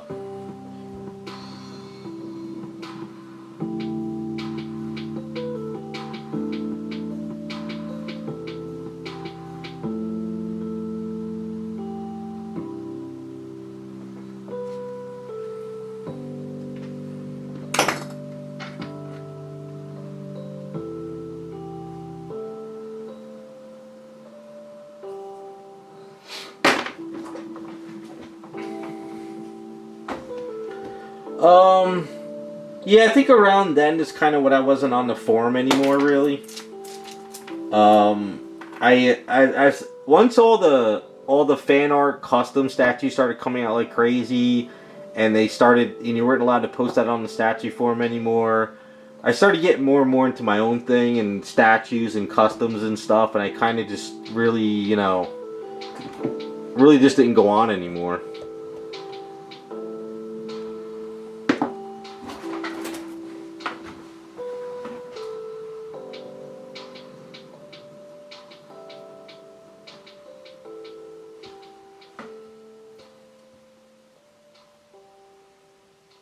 There was a lot of drama though. It was good old fashioned old school forum drama. Not like social media drama. At least on the forum, if you were an asshole or you caused drama, you get kicked off and move on with your day. But social media now, you get canceled. But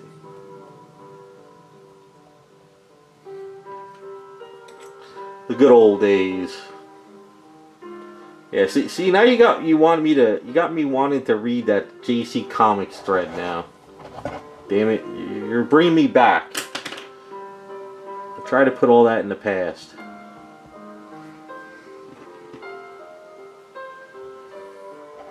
All because you asked about Dawn.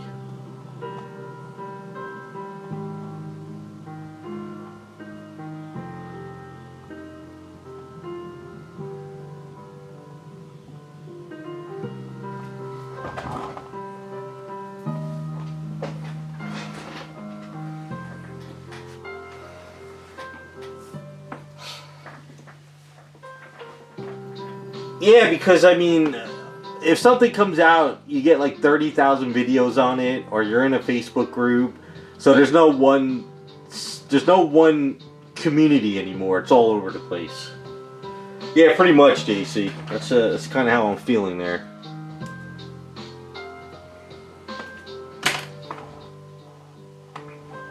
Okay, that looks good. Alright, just got to rebuild the neck and everything, and the arm, and then I can sculpt hair. Alright, good. Glad I got that head on to where it was supposed to be.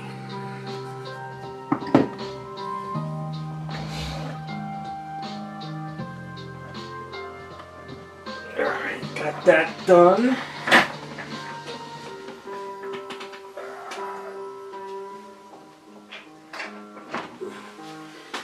Alright, so I started a filler project. I'll show you my filler project.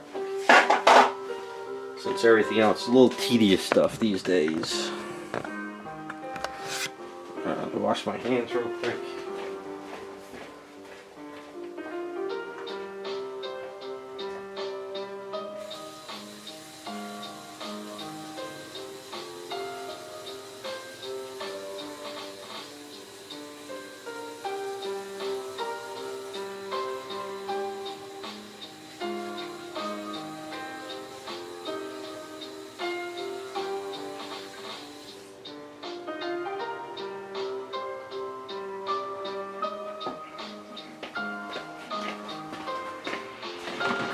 Alright, where am I at here?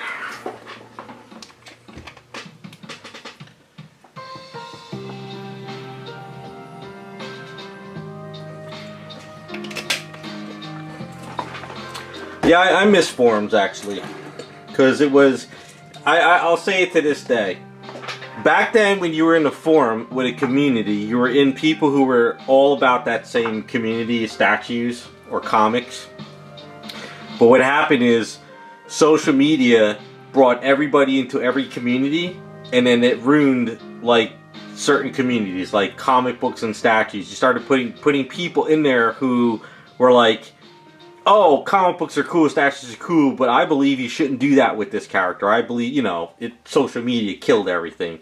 Social media opened up everybody to everything. And I liked when it was just like comic book guys were in comic forums and statue guys were in statue forums, and it was easier because we would be like, oh, everybody wants this character made, and the company would make it. But now you open it up to idiots, you know, who never read a book in their life, and they're demanding that, you know, the character shouldn't have that. And it's like, well, that's what the character's had for 30 years now.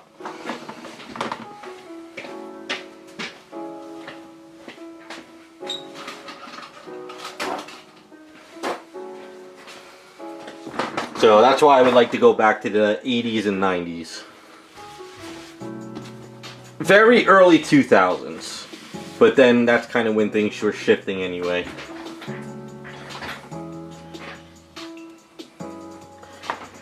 I think MySpace was the beginning. I never ever joined MySpace. I never made a page on MySpace. I never even visited the thing. So, and I think MySpace died with Facebook, right? The Zynga? I never even heard of that. I don't even know what that is. So that, I don't know.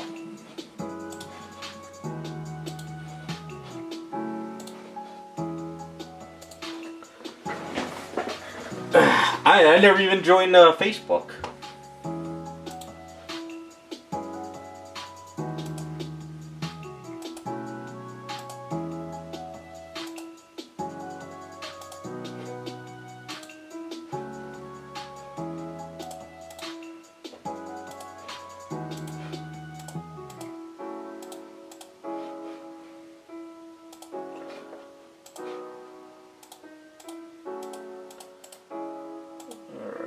Let's start deleting all this stuff. Delete that. Delete this. Delete that.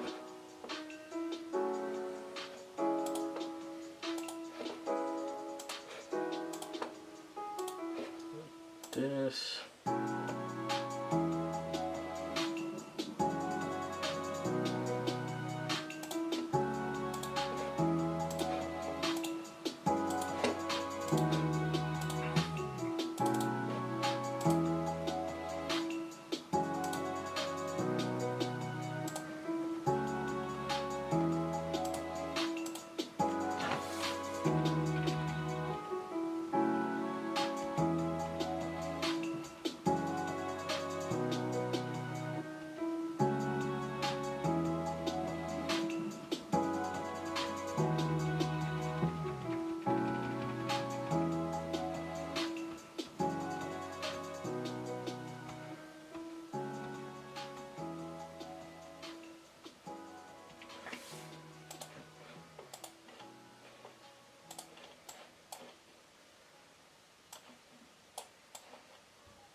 Alright, so sort of a side project I'm going to be working on. This might be on streams with the other projects.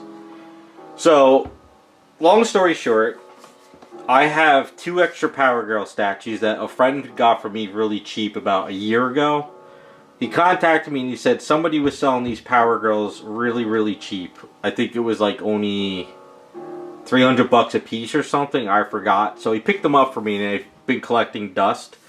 So since I've been in the garage working on stuff, I decided to pull one out. I'm going to make this Superwoman from she's basically from Crisis animated movie. I've always wanted to make one of her for myself, but I want to do a practice one first off of this statue. I have a Catwoman statue from Sideshow that I've been wanting to make this character off of for myself, but I figured I can utilize this one and do like a pre-run on it just for the hell of it, and then throw her up on eBay.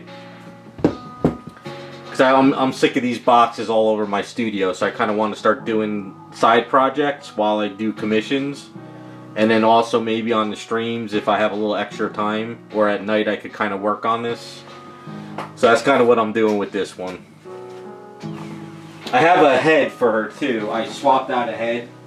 So the Catwoman head, the one Catwoman version, she had this head.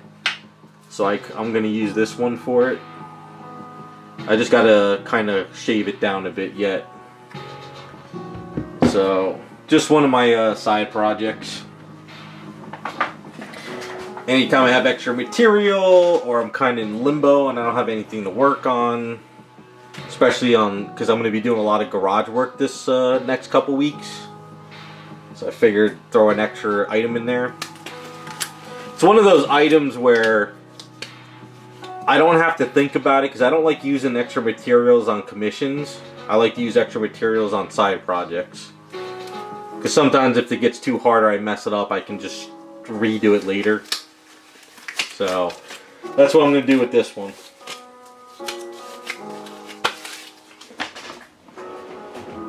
So I'm going to rebuild the chest, fix up the arms, fix the booty. I already sanded down the boots. What was I working on? I was working on something and I had extra material, so I filled up the calf muscles.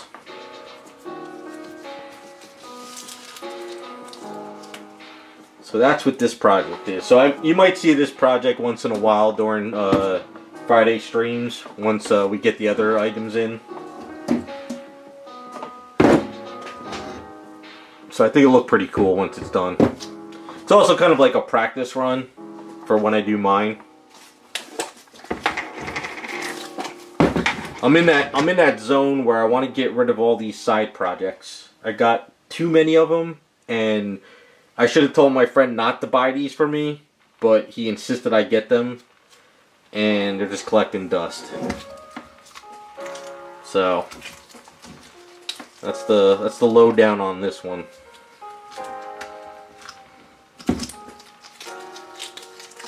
So I think I'll work on her chest a bit today. Raz is working on our next Patreon product, so once he's done with those, we'll start working on them. No rush on that. I got plenty of side work.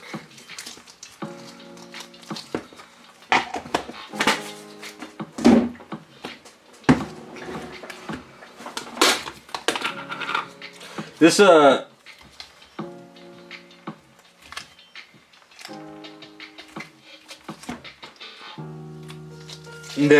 No, I don't. I thought I didn't have my glasses on. I read that. I thought you were saying I need to get myself a nice Amish woman. I'm like, what? And then I read the rest of it. I was like, oh, okay. I was about to say, don't be trying to push any of them on me, Raccoon. Just because you have a friend, don't push her my way.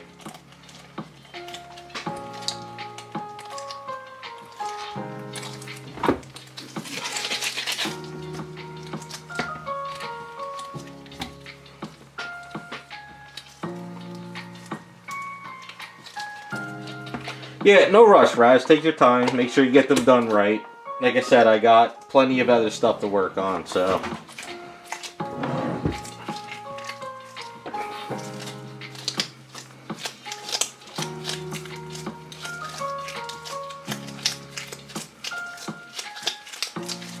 Yeah, that's true. The whole family would be over.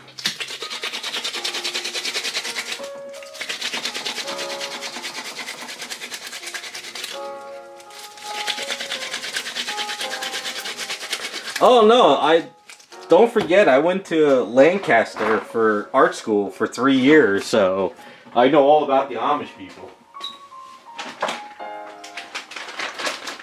It's the Mennonite girls that are allowed to date outside the families, right?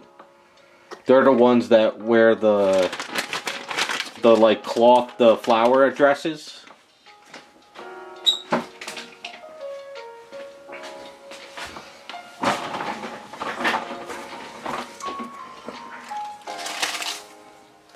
Yeah, my first year in Lancaster was an eye-opener. Learned all about the Amish people.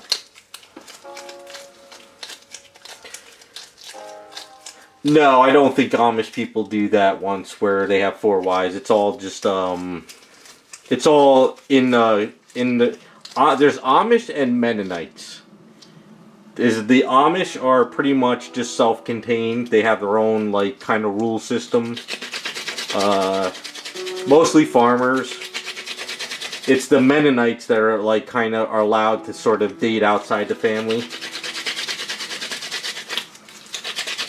They're nice people. I'm not saying they're not bad people. They're nice as hell. It's just they just don't have like a lot of the stuff we have. They still go around in horse and buggies, you know. My friend that has the farm, he rents out his farm to the Amish guy, and he grows hay on the farm.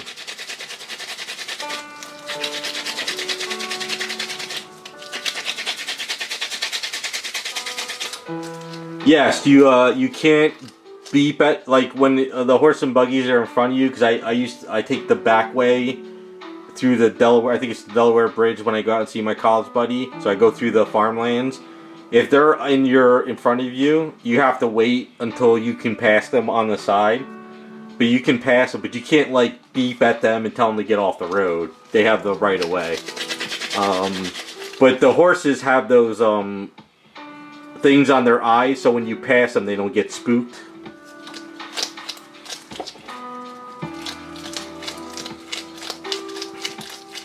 And yes, there is horse crap all over the roads out there too.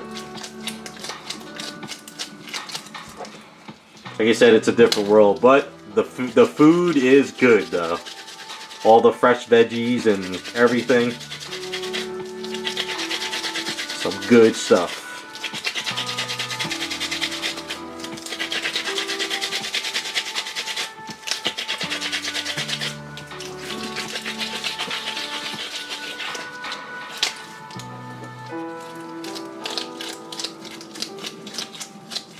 No, but it's just funny how, like, in New Jersey, when you're driving down a road, you'll see, like, what you see in the road is, like, a raccoon or a possum or even a deer. But when you're out there, you just see, like, piles of horse crap.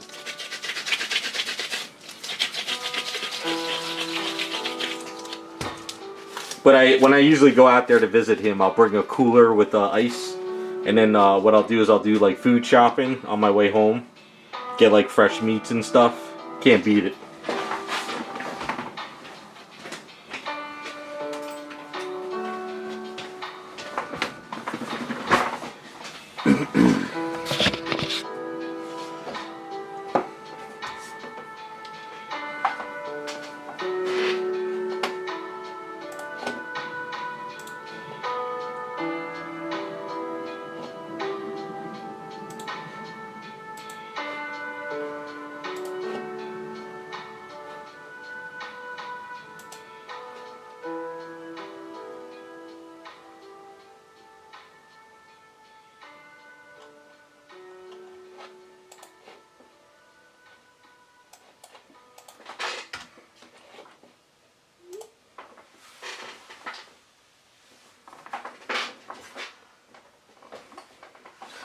Yeah, I might be around still.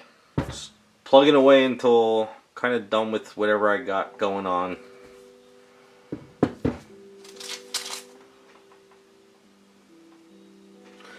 Yeah, I love going out there and food shopping because everything is so damn fresh. What I'll do is on my way home, I'll stop at one of the Amish food stands and I'll just pick up a bunch of stuff on the way home.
Yeah, it stopped raining here too today. We had like rain all week long. Finally, nice little day today. So hopefully I can work on my lawn next week.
See, don't you hate that? My cousins are talking shit about me, and I'm streaming, so I can't reply to them. Bastards.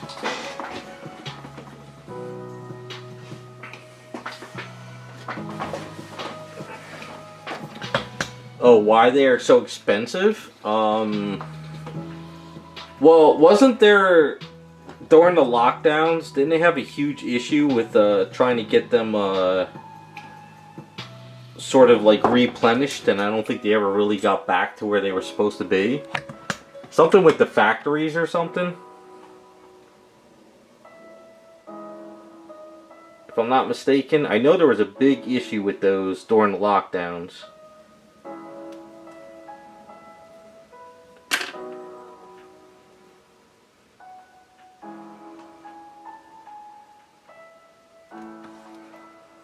Because the one guy I know that was using them couldn't get like certain colors and stuff. And I think it was the materials weren't being mined anymore or something. And knowing the way companies are, they probably just never got the prices back down.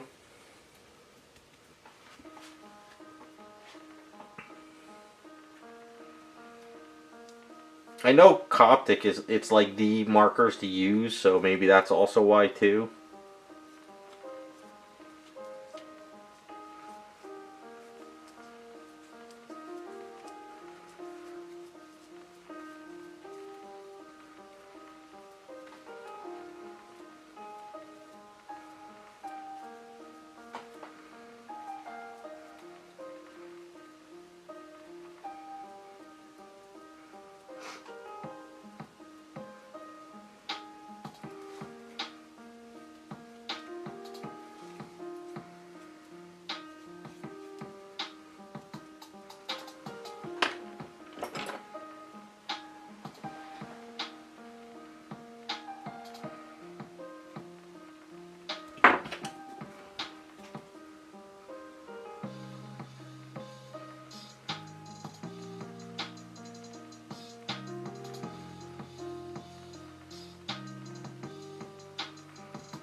Yeah, try the knockoff, see if they work.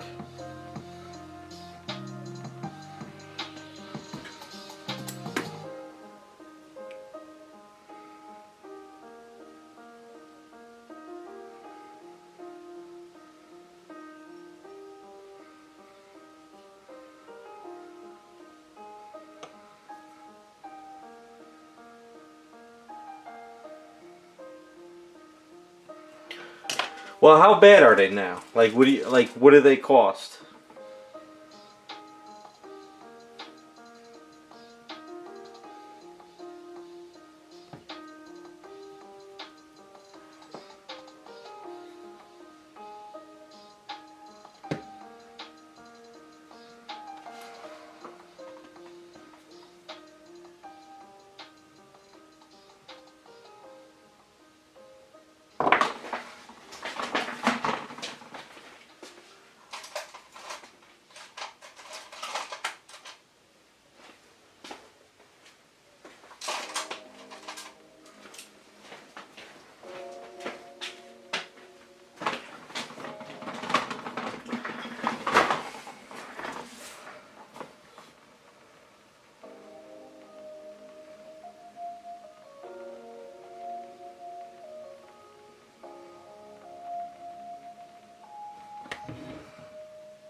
Wow.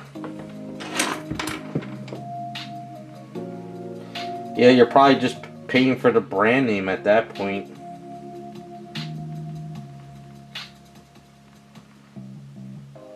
Just like all those videos over the whole terror thing, like over in China, they're proving now that all these Gucci bags are made in China, but all the elements are made in China, but they send it to France to sew it together, and they call it made in France or whatever. So those Coptic markers, all that stuff is made in China, pretty much. So it probably is all the same.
Well, it's also the same thing with like paintbrushes, you know? Like I buy these cheap ones for sculpting and the expensive ones do the same exact thing. So the cheap ones are just as fine. So spending like $20 on a brush doesn't really make sense to me.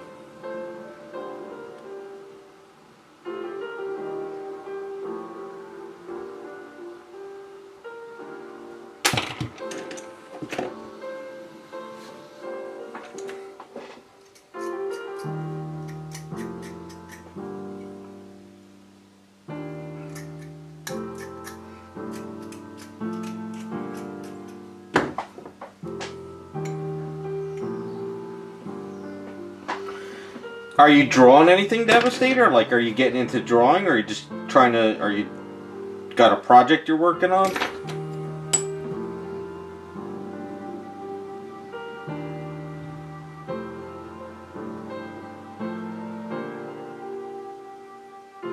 I mean, isn't the appeal of Coptic markers just like you get to refill them? Isn't that just like the main thing about them? Or am I missing the appeal to them?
Oh, okay.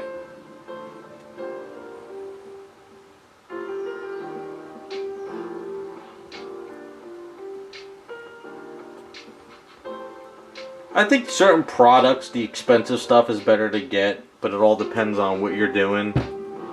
And if you're just kind of mess around, try the cheaper stuff first.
Yeah, Smooth On. I've never ever had a problem with Smooth On. Asking questions, trying to order, problems.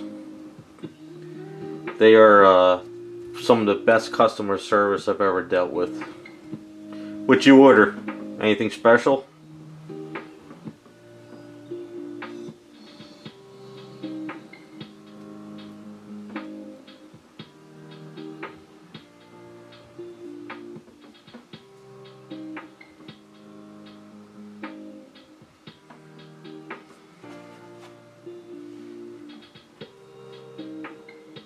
Tin silicone? Okay.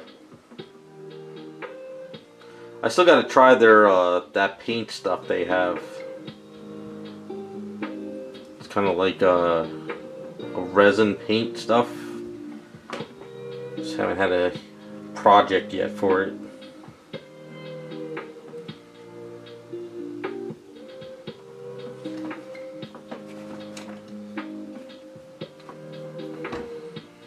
Is that the black stuff? The black silicone?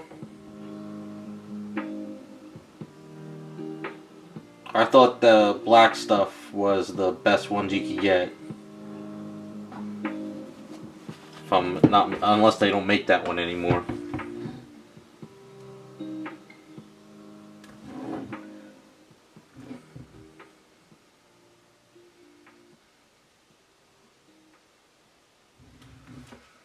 Blue?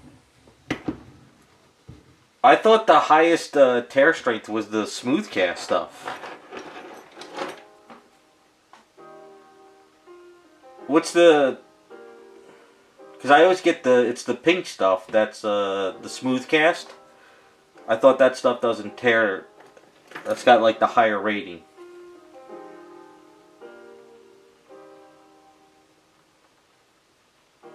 Because I thought it was the blue stuff like tears super easily. Then the pink stuff, which is the smooth cast, is the next step up where it doesn't tear as hard. And I thought the black stuff is the ones where you can actually pour like hot metal into. And it's almost like a car tire. Unless, you know, I don't know, unless maybe there's a blue one that's stronger than the smooth cast.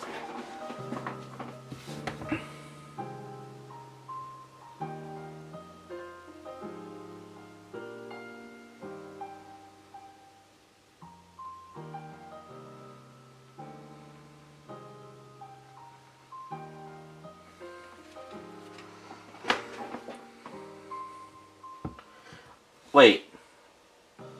Then wait, what's the pink? Alright, I'm getting the names mixed up. It's smooth cast is resin, and then Mold Max. I'm sorry, Mold Max. That's it. Mold Max doesn't tear the pink stuff. As like this stuff here.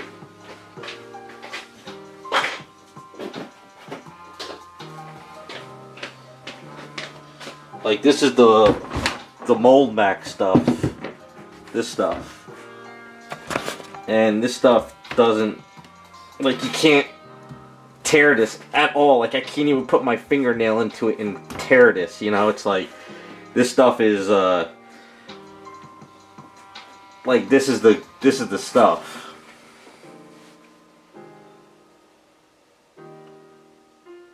No, my experience is that Ohm blue stuff tore on me like crazy.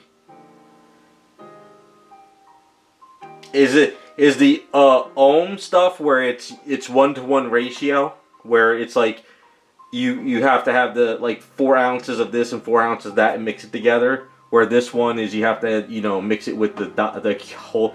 This is the stronger stuff. This stuff doesn't really tear compared to the blue stuff, in my experience. But wait, so is there Mold Max and then Ohm? Is there another version? Because I've had this stuff forever and this stuff never tears. So honestly, I love the Mold Max because this, you know, these, you could get like 30 castings out of this and it doesn't do anything.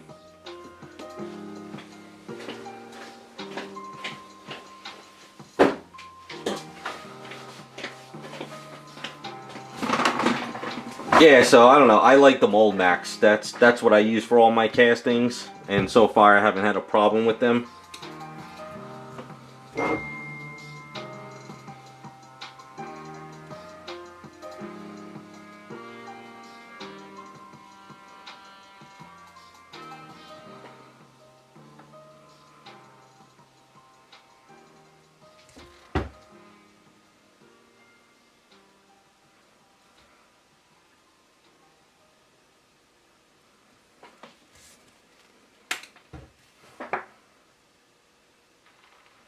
I just remembered that a friend of mine picked up the blue stuff, which maybe it was Ohm Star or something, I don't know.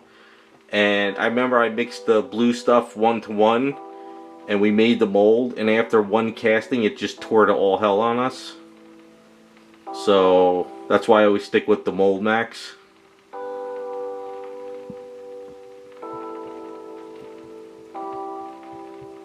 Maybe it was Mold Star? I don't know.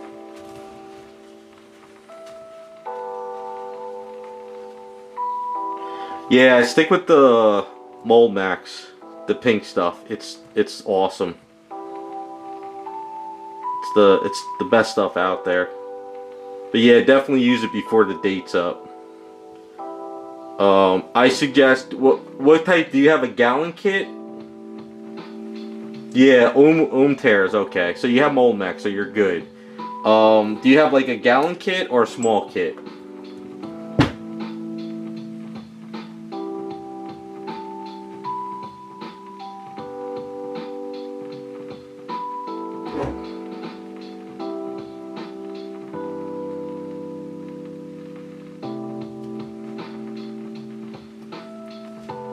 Trial size? Okay. Since you have a trial size, I suggest you it's a bitch to mix it with your hand in the cup. So if you have a drill, and if you could put it into a nice sturdy cup and drill and kind of get it mixed up, it'll make life easier. Especially if it's older. If you pour it out and it starts clumping, like when you first pull it out and it's like clumping and stuff, it might be too old. But even if it is and you pour the pink stuff in there, if you use a drill to kind of get that flow going, you get it nice like whatchamacallit, you get it like yogurt, you'd be good. Because I remember my mold max went bad on me when I poured, even though I used a drill to mix it, and then I poured it out, it was coming out in clumps, and it was bad. Hey, what's up, Brenton? How's it going?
I like molding and casting, and I hate it. It's fun, but it's also a lot of work. So it's kind of like a hate-love thing. It takes so much time to do it, but it's also kind of fun.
Alright, so the chest is a pretty good start. I'm going to have to tweak it some.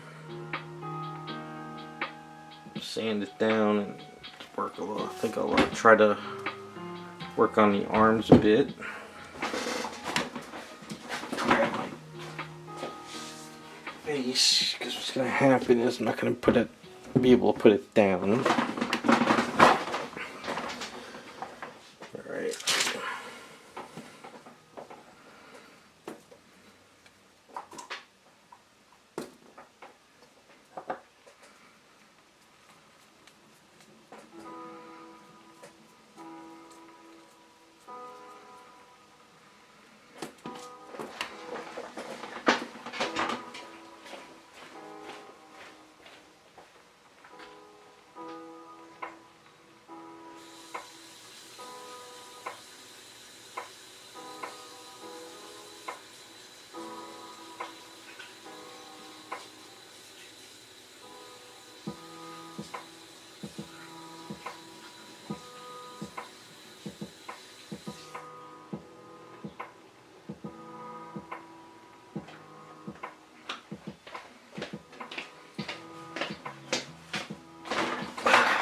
Two clowns are still talking crap.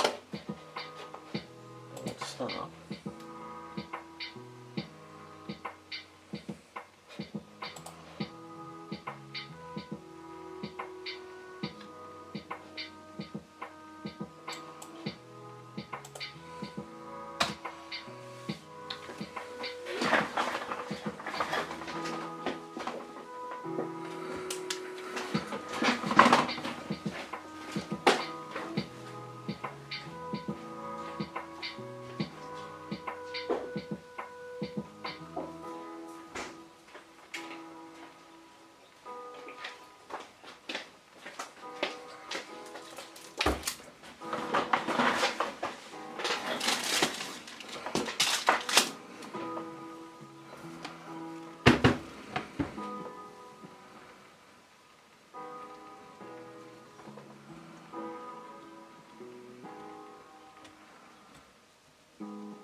Gotta shape that down. I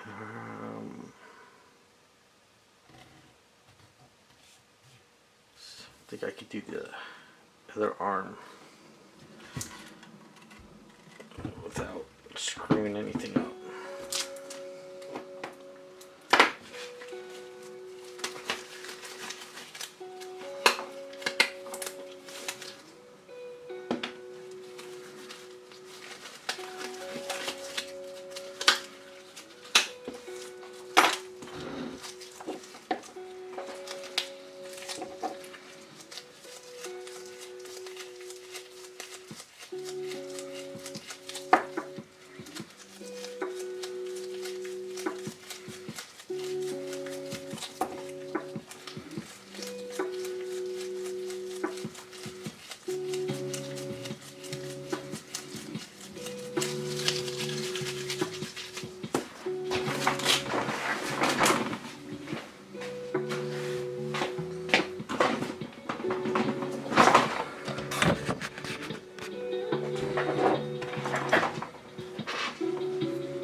That is Superwoman, which is Wonder Woman from Crisis on Infinite Earths 2 Earths. If you have a chance, watch the anime. It's called Justice League Crisis on 2 Infinite Earths, something like that. So she's actually a very popular version of Wonder Woman from another universe.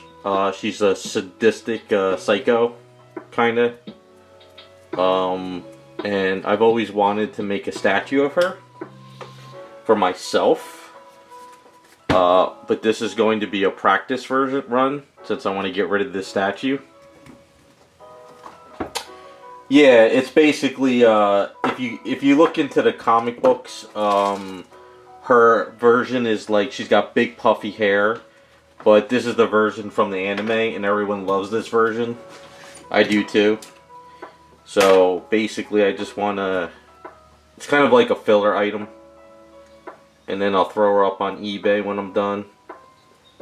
And it's got also like a practice run. Practice run, filler item, and also to get this extra Power Girl out of my floor off of my studio. So you'll see me working on this every once in a while on the streams. I have all these, like I said earlier in the stream, my friend got me these because he got them really cheap. And I probably should not have gotten them, but I did. Because I have two of these. One Power Girls. And they've just been collecting dust. So I figure while I'm in the garage chopping stuff down, I might as well chop this up and fill it in and get it done. Trying to figure out, like, you know, a simple character sort of, but also to kind of get rid of the statue.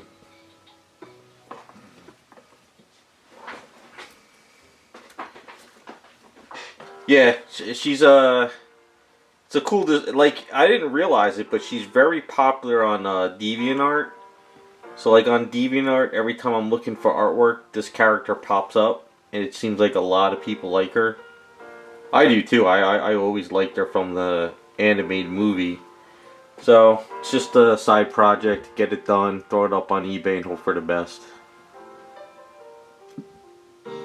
What I like to do with these side projects is, while I'm in the garage now doing all this chopping for commissions, sometimes I get to the point where I'm so dusty and dirty close to the end of the day, I don't have anything else to work on. So I like to have these extra items sort of sitting around to chop up as well. So that's kind of what I'm doing with this one. No, it's Wonder Woman. It's Wonder Woman, but from Earth Earth whatever.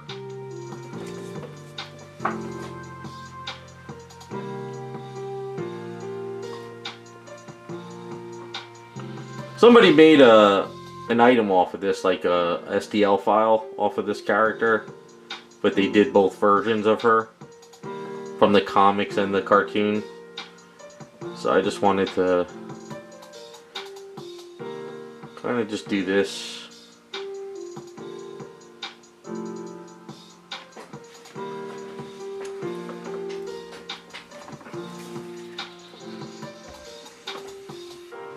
Superpower Lois Lane, if it's the one in her blue, red, and yellow outfit, that is from the Superman story of where Superman is dying of cancer, but it's because he went into the sun. I think it's called Superman Man of Tomorrow or something. So what he did is, it's like he gave Lois Lane powers temporarily to be like Superman before he dies. But I think in the comics now, or sometime in the comics, they did that in a regular universe. They gave Lois Lane powers to kind of be with him for a short period of time.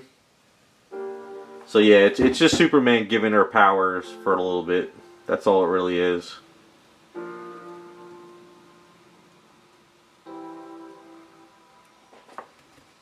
All-Star Superman, yeah, that's it.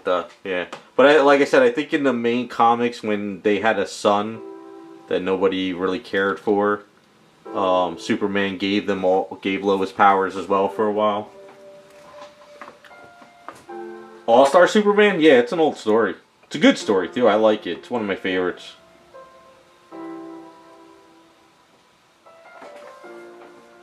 It's definitely a good Superman story. They did an animated movie on it too. Basically, the comic book and an animated movie.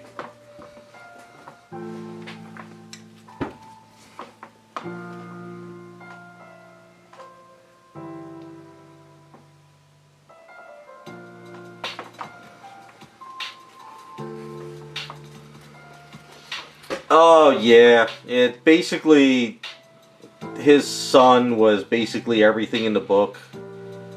They even had his son protesting, like like this is why I hate comic books these days. Like, I want comic books of heroes versus villains, not sexuality, not real life issues. I just want to see heroes versus villains. But yeah, the guy who wrote the Superman son told everybody it's going to be the best book ever and it's selling well, and it got canceled. Everyone's just tired of that crap. They just want a good damn storyline to escape the real world. That's why I reread all the old stuff all the time.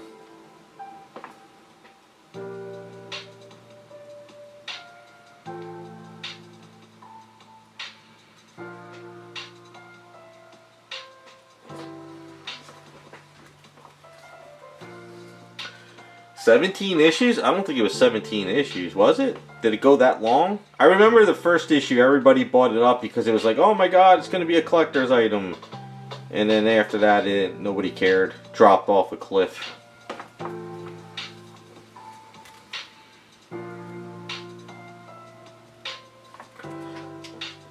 Oh, that guy was everyone supported that guy, but he was right, because the damn Superman comic book got canceled. Nobody wanted that crap. All that cancel culture is kind of going away now. The whole, the whole cancel culture. Oh, you don't like what this person did, we gotta cancel you and destroy your life. It's kind of going away in a bit. I think people are starting to realize that they don't care anymore what people say. So, a lot of people are coming out now about how everything is bad. Like, look at the video game industry. It's like, people have been saying it's been crap, and it's all dying. So,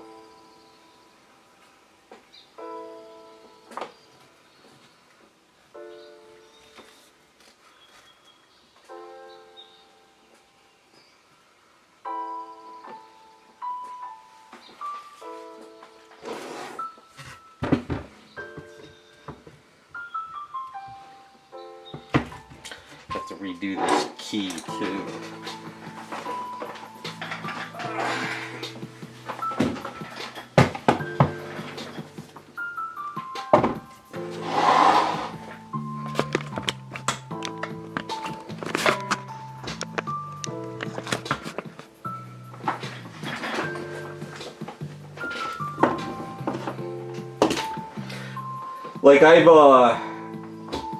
Like, I don't even get all those influencer videos anymore in my feed on YouTube about comic books.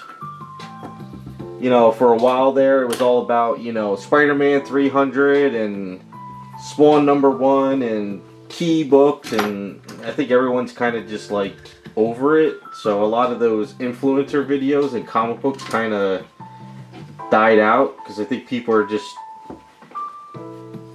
not into the same old stuff over and over. Yeah, like I said, the Power Girl book series came out. I started reading it. The female writer who wrote it had no idea what she was doing. She did not understand the character at all. So that issue, I think it made it to issue 20? 21? And that got canceled. So it just goes to show you these people don't know what the hell they're doing. After the third issue, I was like, did this writer ever read a Power Girl issue in her life? It was basically a self-insertion of her. That's what she did with the comic. And that's what a lot of these writers are doing now. They self-insert themselves into the heroes. And that's not what the character has been for like the past 15, 20, 30 years.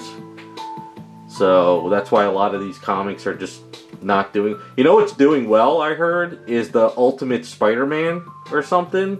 Because it's where Spider-Man actually married Mary Jane, and they have a son or a daughter or something. And everybody loves that comic. And that's the one that's selling really well. But if you go into the regular Spider-Man comics from Marvel, he's like, it's just it's a shit show. Like, nobody wants to read that crap. So that's kind of what I was watching in one video about a few weeks ago.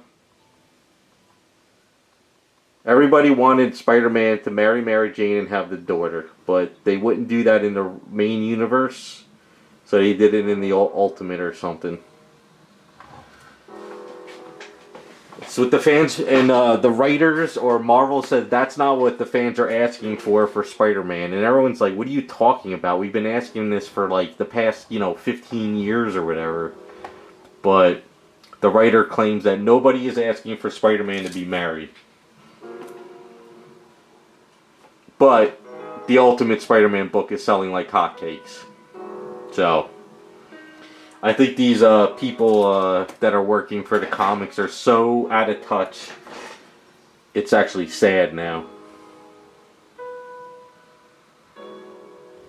Like, I always wanted to see Spider-Man and Mary Jane, get married, have kids, and that's the way it should have been.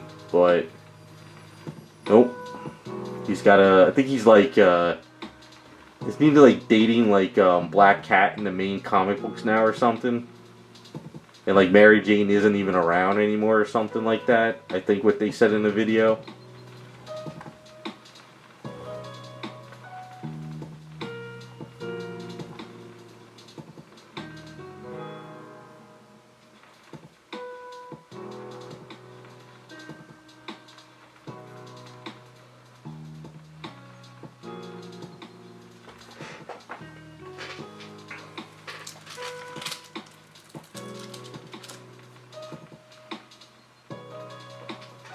Yeah, that guy came out and said that it's all BS.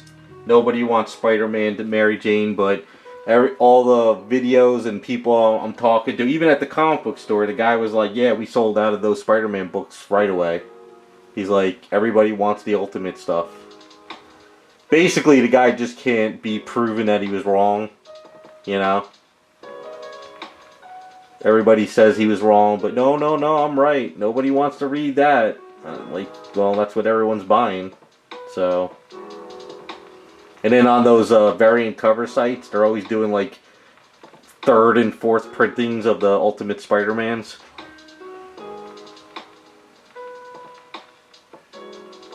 Yeah, that's right, John Hickman, and everyone's loving it, supposedly.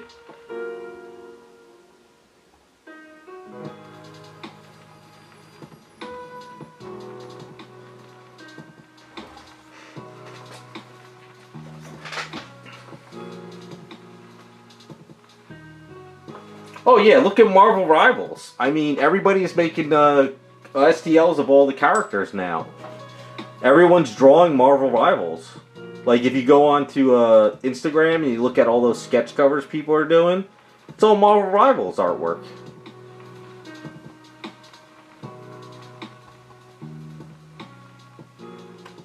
The reason why is because Marvel Rivals artwork looks like comic book heroes. And that's what people want. So,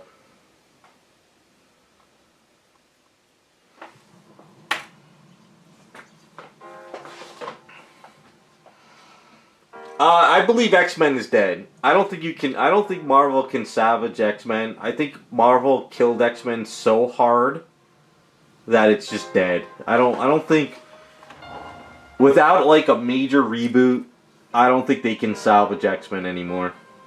I believe Marvel just killed them so bad. Because all I believe X-Men is now is they wear gala outfits. Like, I remember watching a video and the one female artist was like, "You don't wear the same outfit every day. Like, you shouldn't be wearing the same outfit in every comic book." And it's like, it's a comic book. Like, that's how you know it's a superhero. But she was hell-bent on saying that you don't wear the same outfit every day, you change your outfit. So that was her selling point for the comic of X-Men.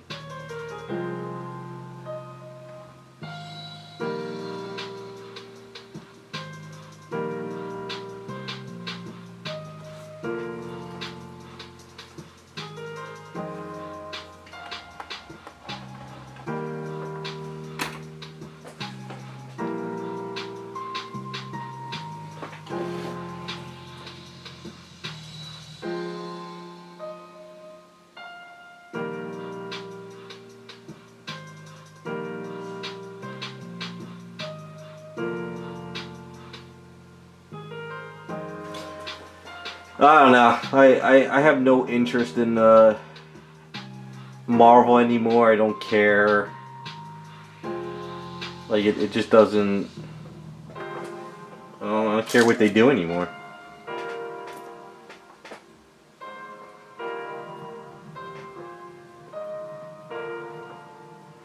Yeah, it's a uniform, but she in the video she just kept going on about how you can't wear the same outfit every day, and it would be that's not real life, and I'm just sitting there like it's a comic book. Like it doesn't have to be real.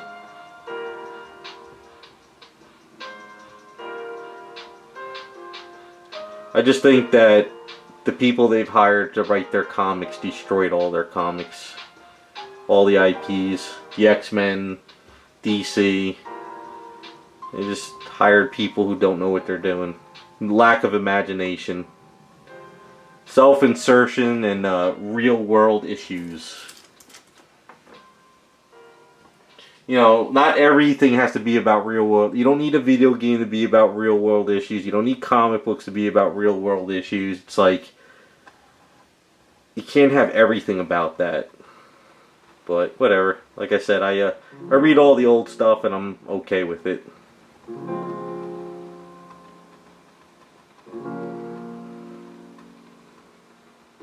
Then another video game wasn't the Black Panther video game company didn't even just shut down. They didn't even finish the game.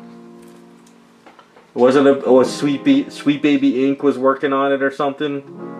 I saw the other day that the game company just shut down. Didn't even finish the game.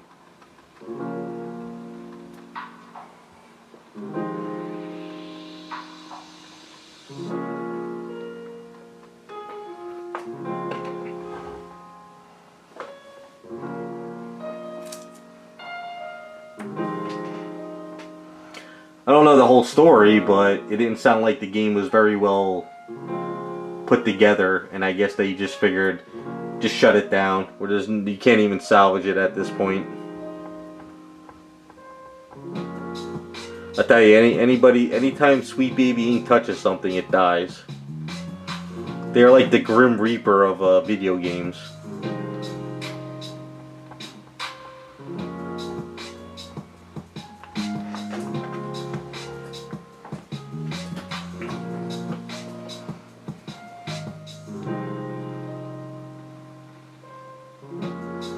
Yeah, once the way they count the sales now is they don't factor in like manga and anime or something now because they don't want to be proven that that's what people are reading.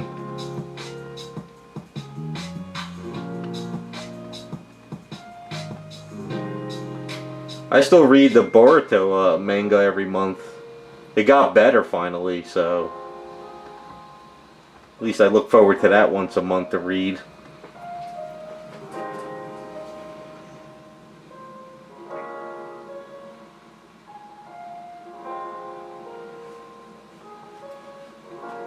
Yeah, I believe Jim Lee is a sellout. He basically does whatever the hell the powers that be tell him to do, I guess.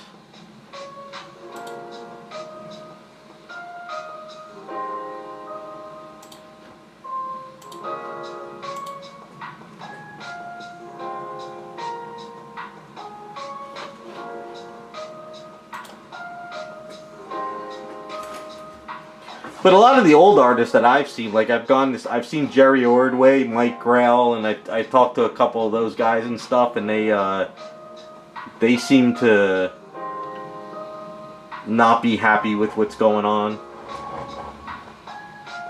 But it's not like they get work anymore anyway.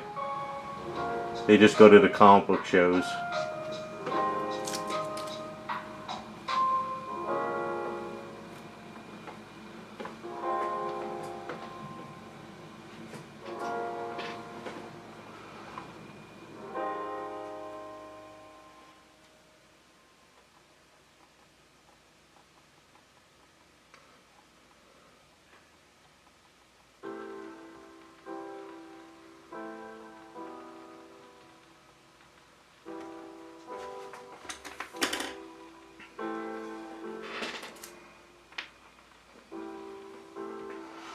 I believe Jim Lee just took on the editor-in-chief role from Disney and from DC, and was just like, whatever. Like, just let people run wild. No accountability for destroying a lot of the characters. And they destroyed a lot of DC characters. For the past, 8 years, it was all about sexuality in DC. That's all they focused on.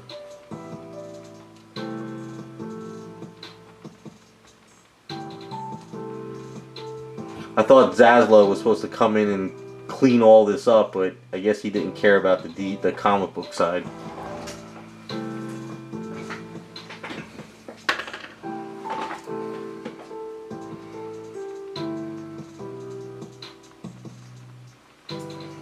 Well, there's one thing about comic book art not being good, but still comic book art, and then there's comic book art that you can't tell if they're a male or female. Like, I was looking at the issues of that one video where they showed the Captain Marvel comic book. It looked like you couldn't tell if any character was male or female. Everybody looked like just a figure. And then all the females now have weird body shapes, super realistic or just weird. And then there's other comics that they're never in their outfits. They're just in like plain clothes all the time, and they're just doing stupid stories. I don't know. Like I said, the Power Girl was bad. The JSA book was okay, but they changed up the whole team, so I don't like how they changed up the team. It should have been the original characters, but they put all these weird ones in the team.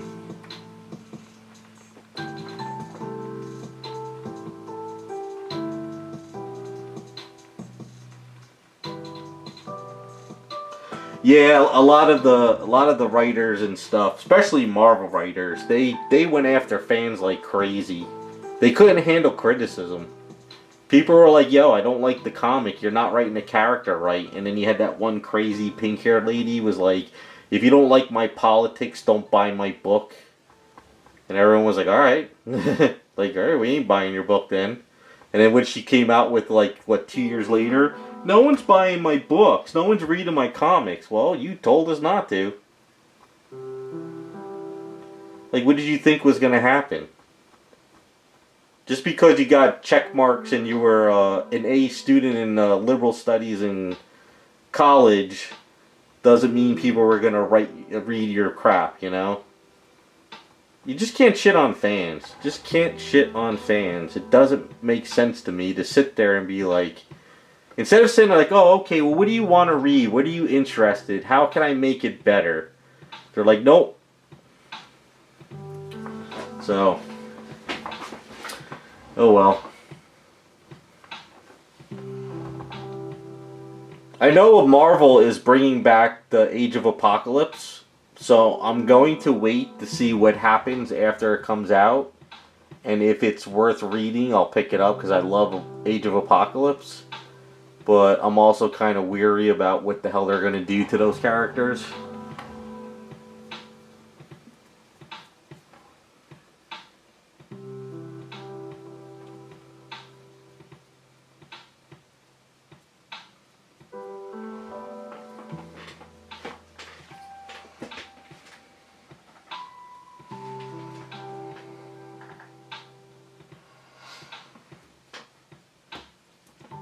In 20 years? Dude, I'm not going to make it 10. Are you crazy? The old age is kicking in. I'm going to need a walker and a prune juice in a couple more weeks.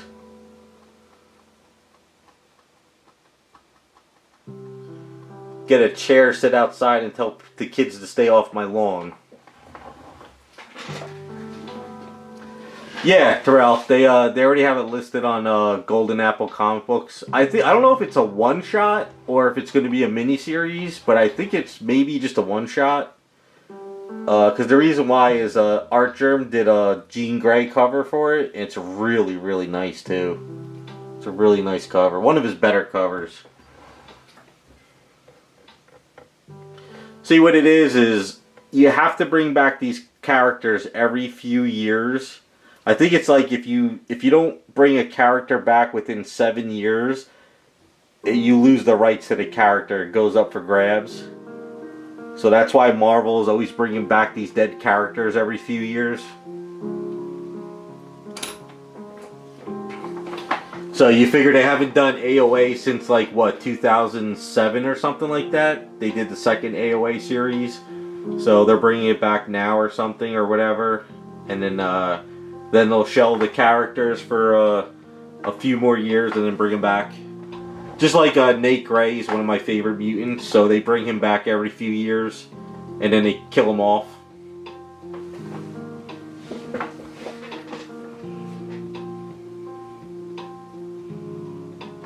Yeah, they did the AOA, I think like it was around like 2007 or something like that. Something around like before 2010s, I know that. And I read it, and it wasn't good. It wasn't like the old because I love Age of Apocalypse. That whole summer event was amazing. I know a lot of people didn't like it, but I loved it. But yeah, that series was kind of meh.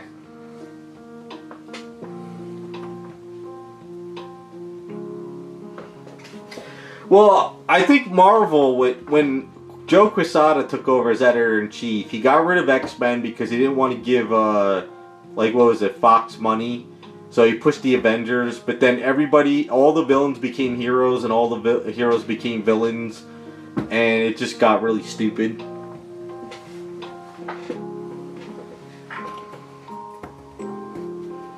But honestly, as far as X-Men, because I used to read X-Men a lot, you know, and that was kind of my go-to comic.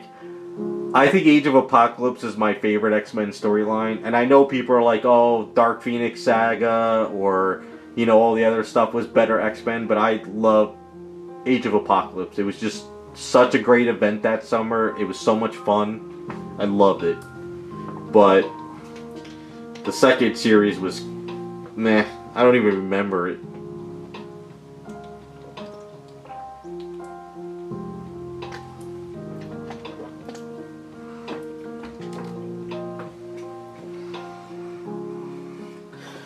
Yeah, I used to love the 90s summer events. The 90s summer events were so much fun. You knew it wasn't going to last. It was just like a summer event, and then it would go back to normal. But that was the fun of it, you know? That was the whole point of the summer events.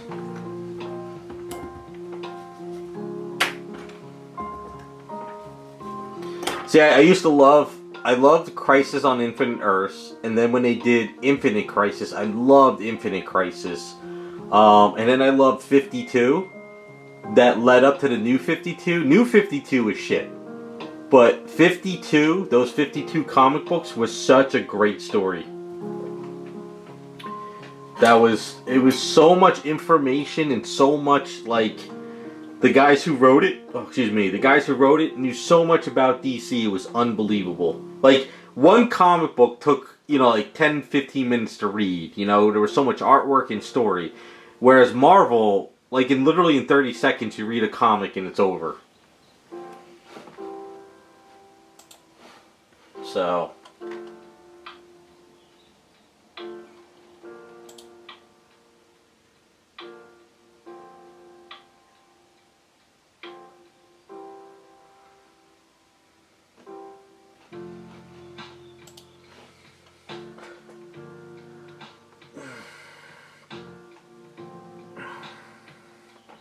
yeah, it started with X-Men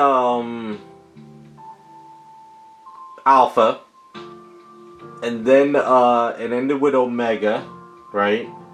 And then Prime started over again. But Age of Apocalypse started with Cable and the Crystal and everything.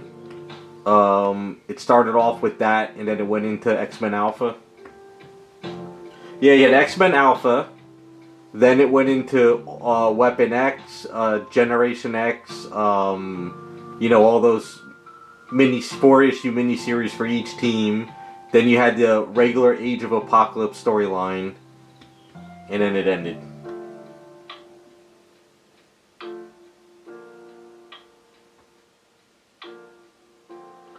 Yeah, I still say Quesada and Bendis kind of ruined. A lot of people said they saved Marvel, but I don't believe so because when Joe Quesada took over Marvel as editor in chief and Bendis came in, the pull box of the comic book store I went to, everybody stopped buying comics. They stopped doing the pull boxes. So slowly all those guys just started disappearing. And it wasn't because of money issues, because they just didn't like the direction. So some of the people I talked to are like, oh, they saved Marvel. If it wasn't for them, Marvel would have died. But I think they killed Marvel, at least for me. House of M, after I read that event, House of M, I stopped Marvel completely. That was the nail in the coffin for me. I absolutely hated House of M. That's when what was it? Scarlet Witch said no more mutants.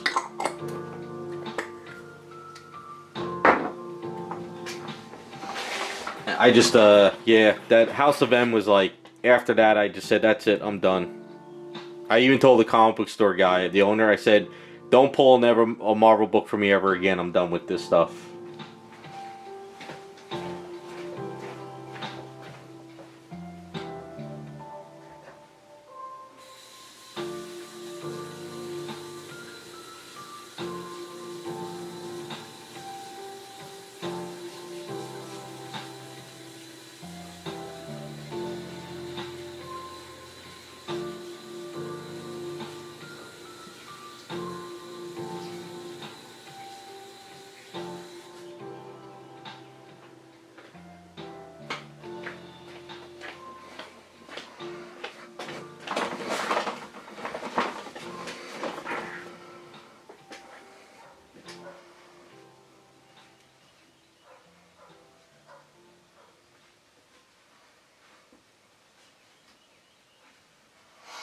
I don't remember that with Wizard World. That's a possibility.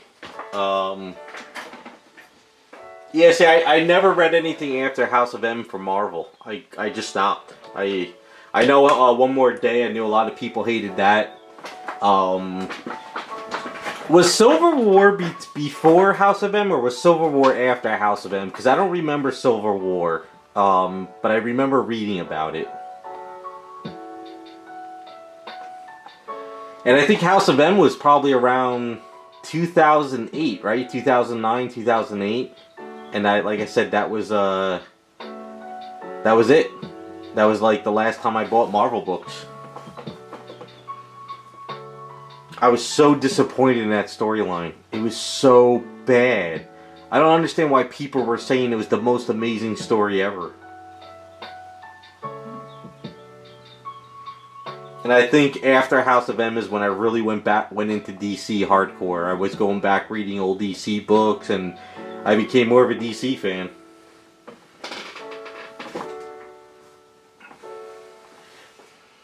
Yeah, okay, so that's probably it then. Yeah, I gave up. I gave up. I was so pissed off with House of M. Oh, man. It was just... Because that was around the era of New Avengers, and then House of M, and... I just hated the direction they were going in. But then I went into DC and I started buying Flash, and I went back to a lot of the old comics, and I started going to back issues, and I just found that DC was a lot more fun. I was like, all the years I read X-Men, I was like, wow, DC was better stories. So...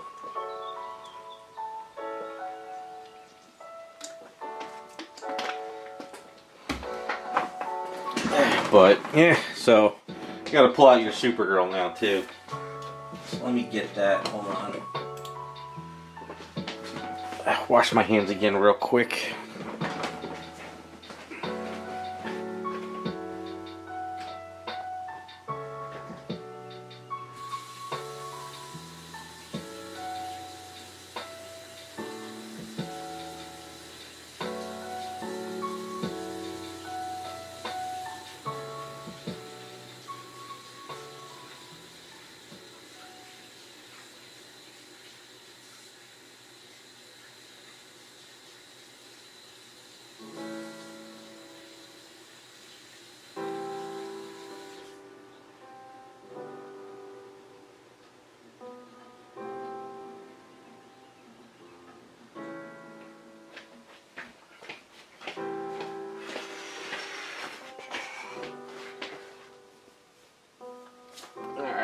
pull out the Supergirl.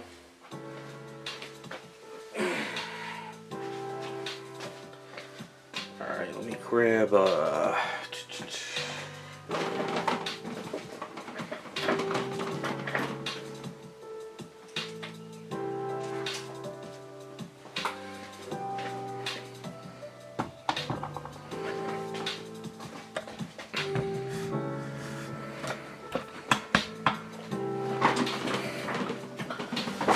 Alright, so she is pretty much done except for the eyes. So I got your email, Jacob.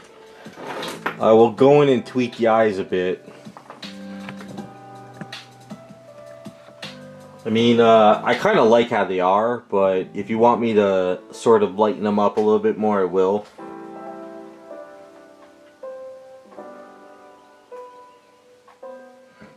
I can't do it now. I got too much chemicals on my hands, so I'll probably do it tomorrow.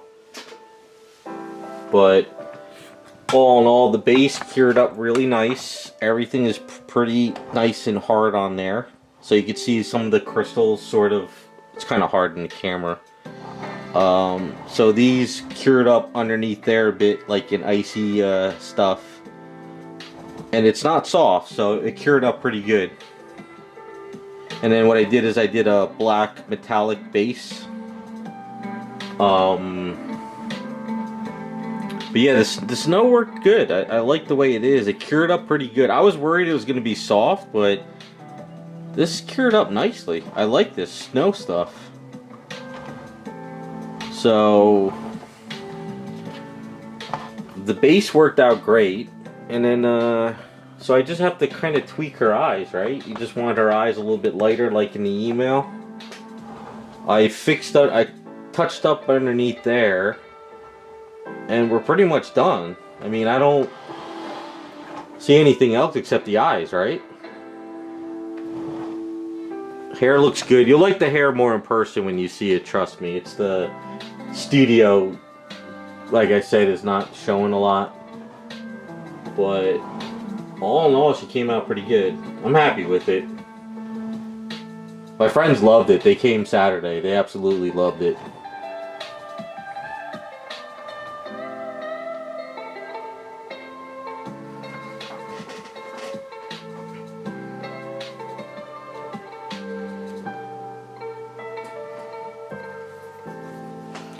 Hair worked out good. You know how the cape goes in. I'll do any touch-ups I need to do. I'll do it tomorrow as well. But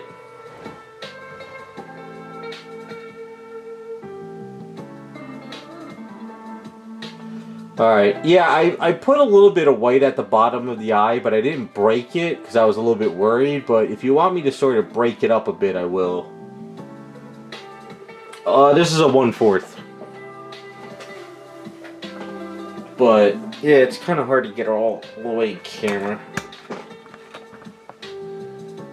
Let's just go back a little bit. Yeah.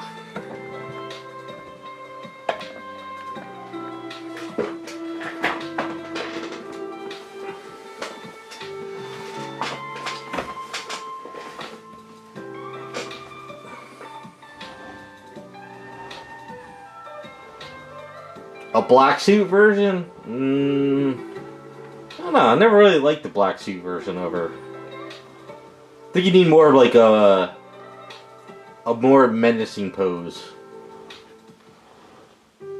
But honestly, after I painted this, I gotta gloss her lips up, of course, and I gotta seal the eyes.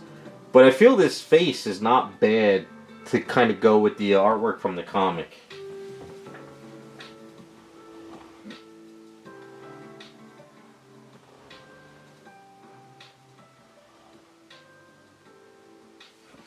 Yeah, it was kind of when, like, I think Darkseid kind of tricked her or kind of made her evil or something. I think that's when she was kind of wearing the black suit. But nah, we got a Turner version Supergirl, so I think we came pretty damn close to it.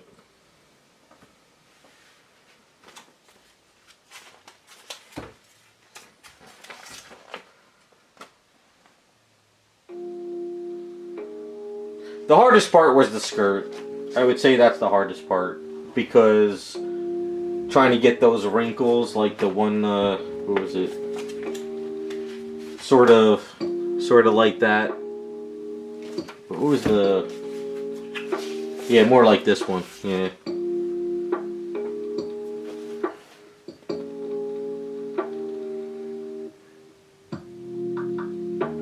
That's the studio lights. It is not. It looks green, but that's a reflection from the blue there. There's no blue underneath this yellow at all. There's no blue at all. It's what I did was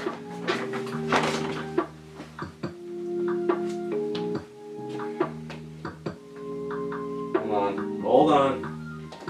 So everybody says that, but it's not. There's no blue there. So this is the base color there.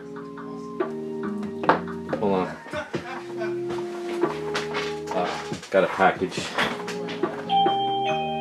So hold on. No, let me grab the package.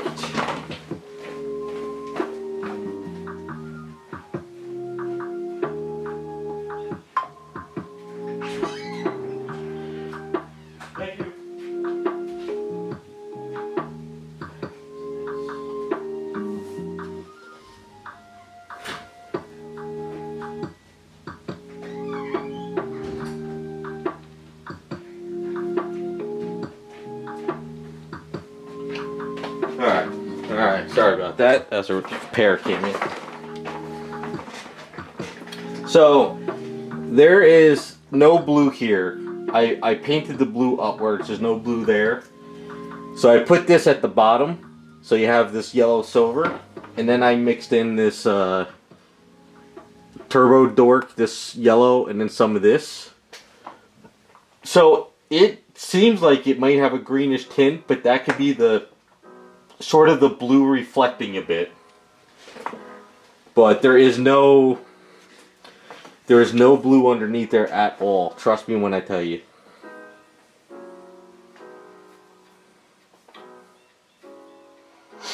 You know, like I said, it could be the reflection. In the camera, it looks a little bit more green. But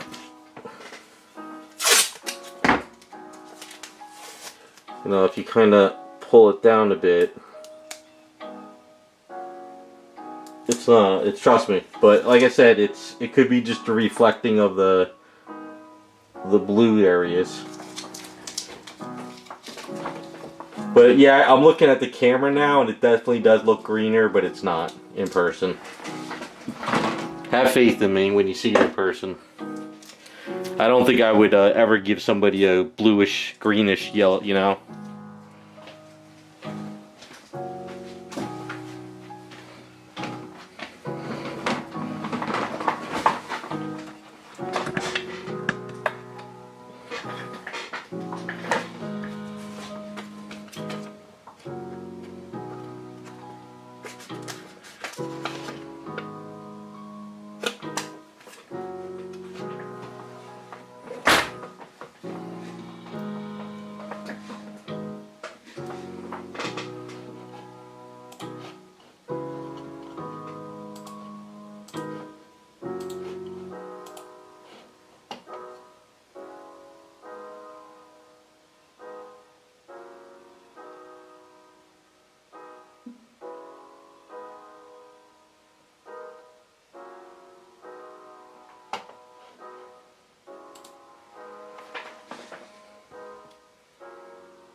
If you want it more like the belt, well, I mean, does that look, does the boots look, green? Because it's the same exact paint up as up there. You know? So, the boots is the same exact yellow. But like I said, it's, because this is pearl, to match up the cape, it's sort of kind of pulling in a little reflection of that. But in the camera, it looks more green than in person. In person, you know, like, I don't know, let's turn the light on. So like I said, it's definitely not in person, you know, green. But it's up to you. You just gotta let me know. I could go back in and sort of lighten it up, but it's not gonna match the cape at all.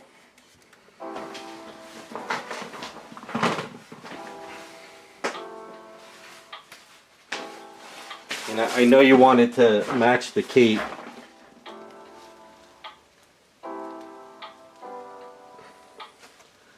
So it's pretty much matched the cape as close as possible. See? And if you put this up over there. So to me, this yellow matches that yellow as close as possible. But if you put it here, you can see the difference between those yellows.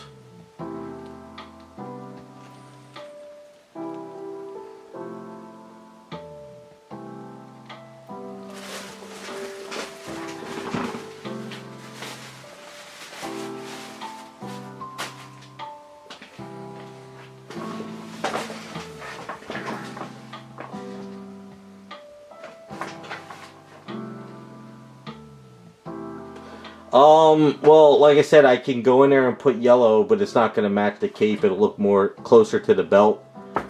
You'll lose that silkiness to it. And honestly, I like it in person. I think it looks fine.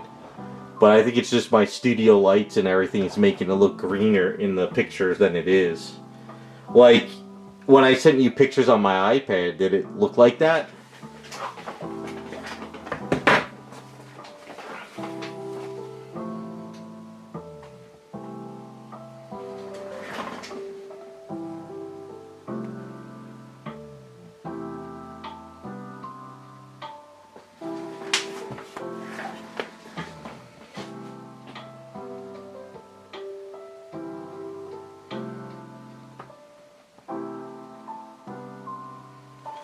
And there's the iPad picture.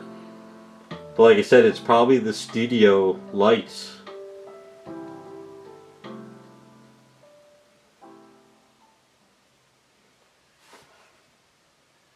But I mean, if you look at the hair though, even the hair is kind of... See how the iPad changes the hair color too in the, you know, compared to them? So... I don't know, I like it. I think it looks fine.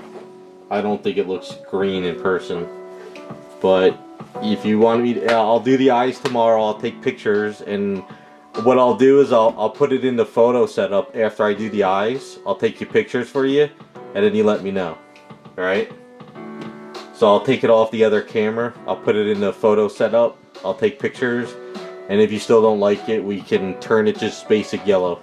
You know, we can just grab yellow and put yellow there. But it's not going to match the cape at all. I'll just let you know now.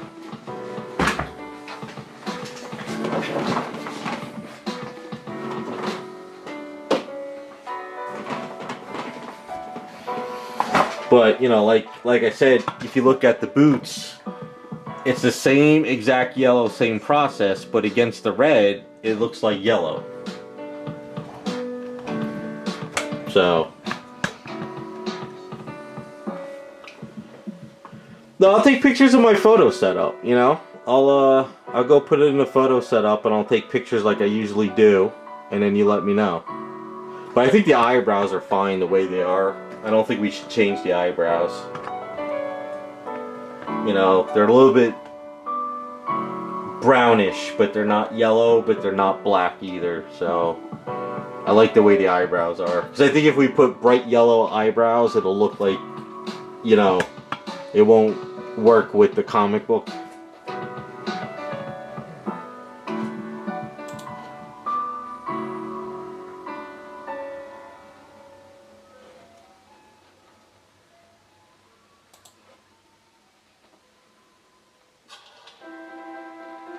Yeah, but I'll do it tomorrow. Gonna get up tomorrow. I gotta do the town shredding event where I can take all my papers to shred, and after that, when I come back, I'll work on the eyes, and then I'll take pictures. I'll try to get them to you before lunchtime, because I would like to really get this out the door. Tired of looking at her. and then go from there. Sound like a plan?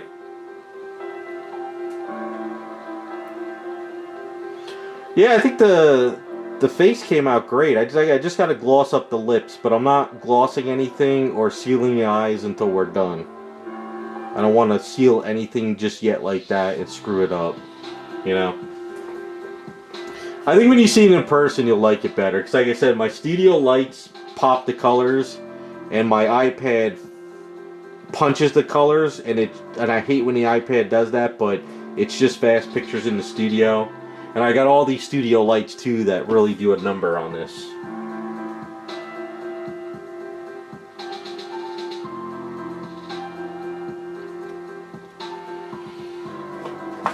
No, the comic book store guy is probably just counting his money. Just sitting there greedy. Yeah, like I said, I'll do it tomorrow. I'll send you pictures. Get back to me whenever. I'm not, of course I don't work on Sundays. I got other stuff to do. And then on Monday we get back onto it. And then if everything goes well, and you say it's good to go when we're done, I can film my video and we can get this out to you. And then the following Sunday I'll post the video.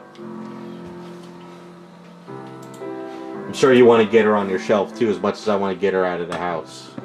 So, alright, I think that's where we're done for today. I'm tapped. But so next week, more commission stuff. And then once Raz is all done and I get the product items in the mail, we'll start working on those. Alright? Alright, so you guys have a good rest of your weekend.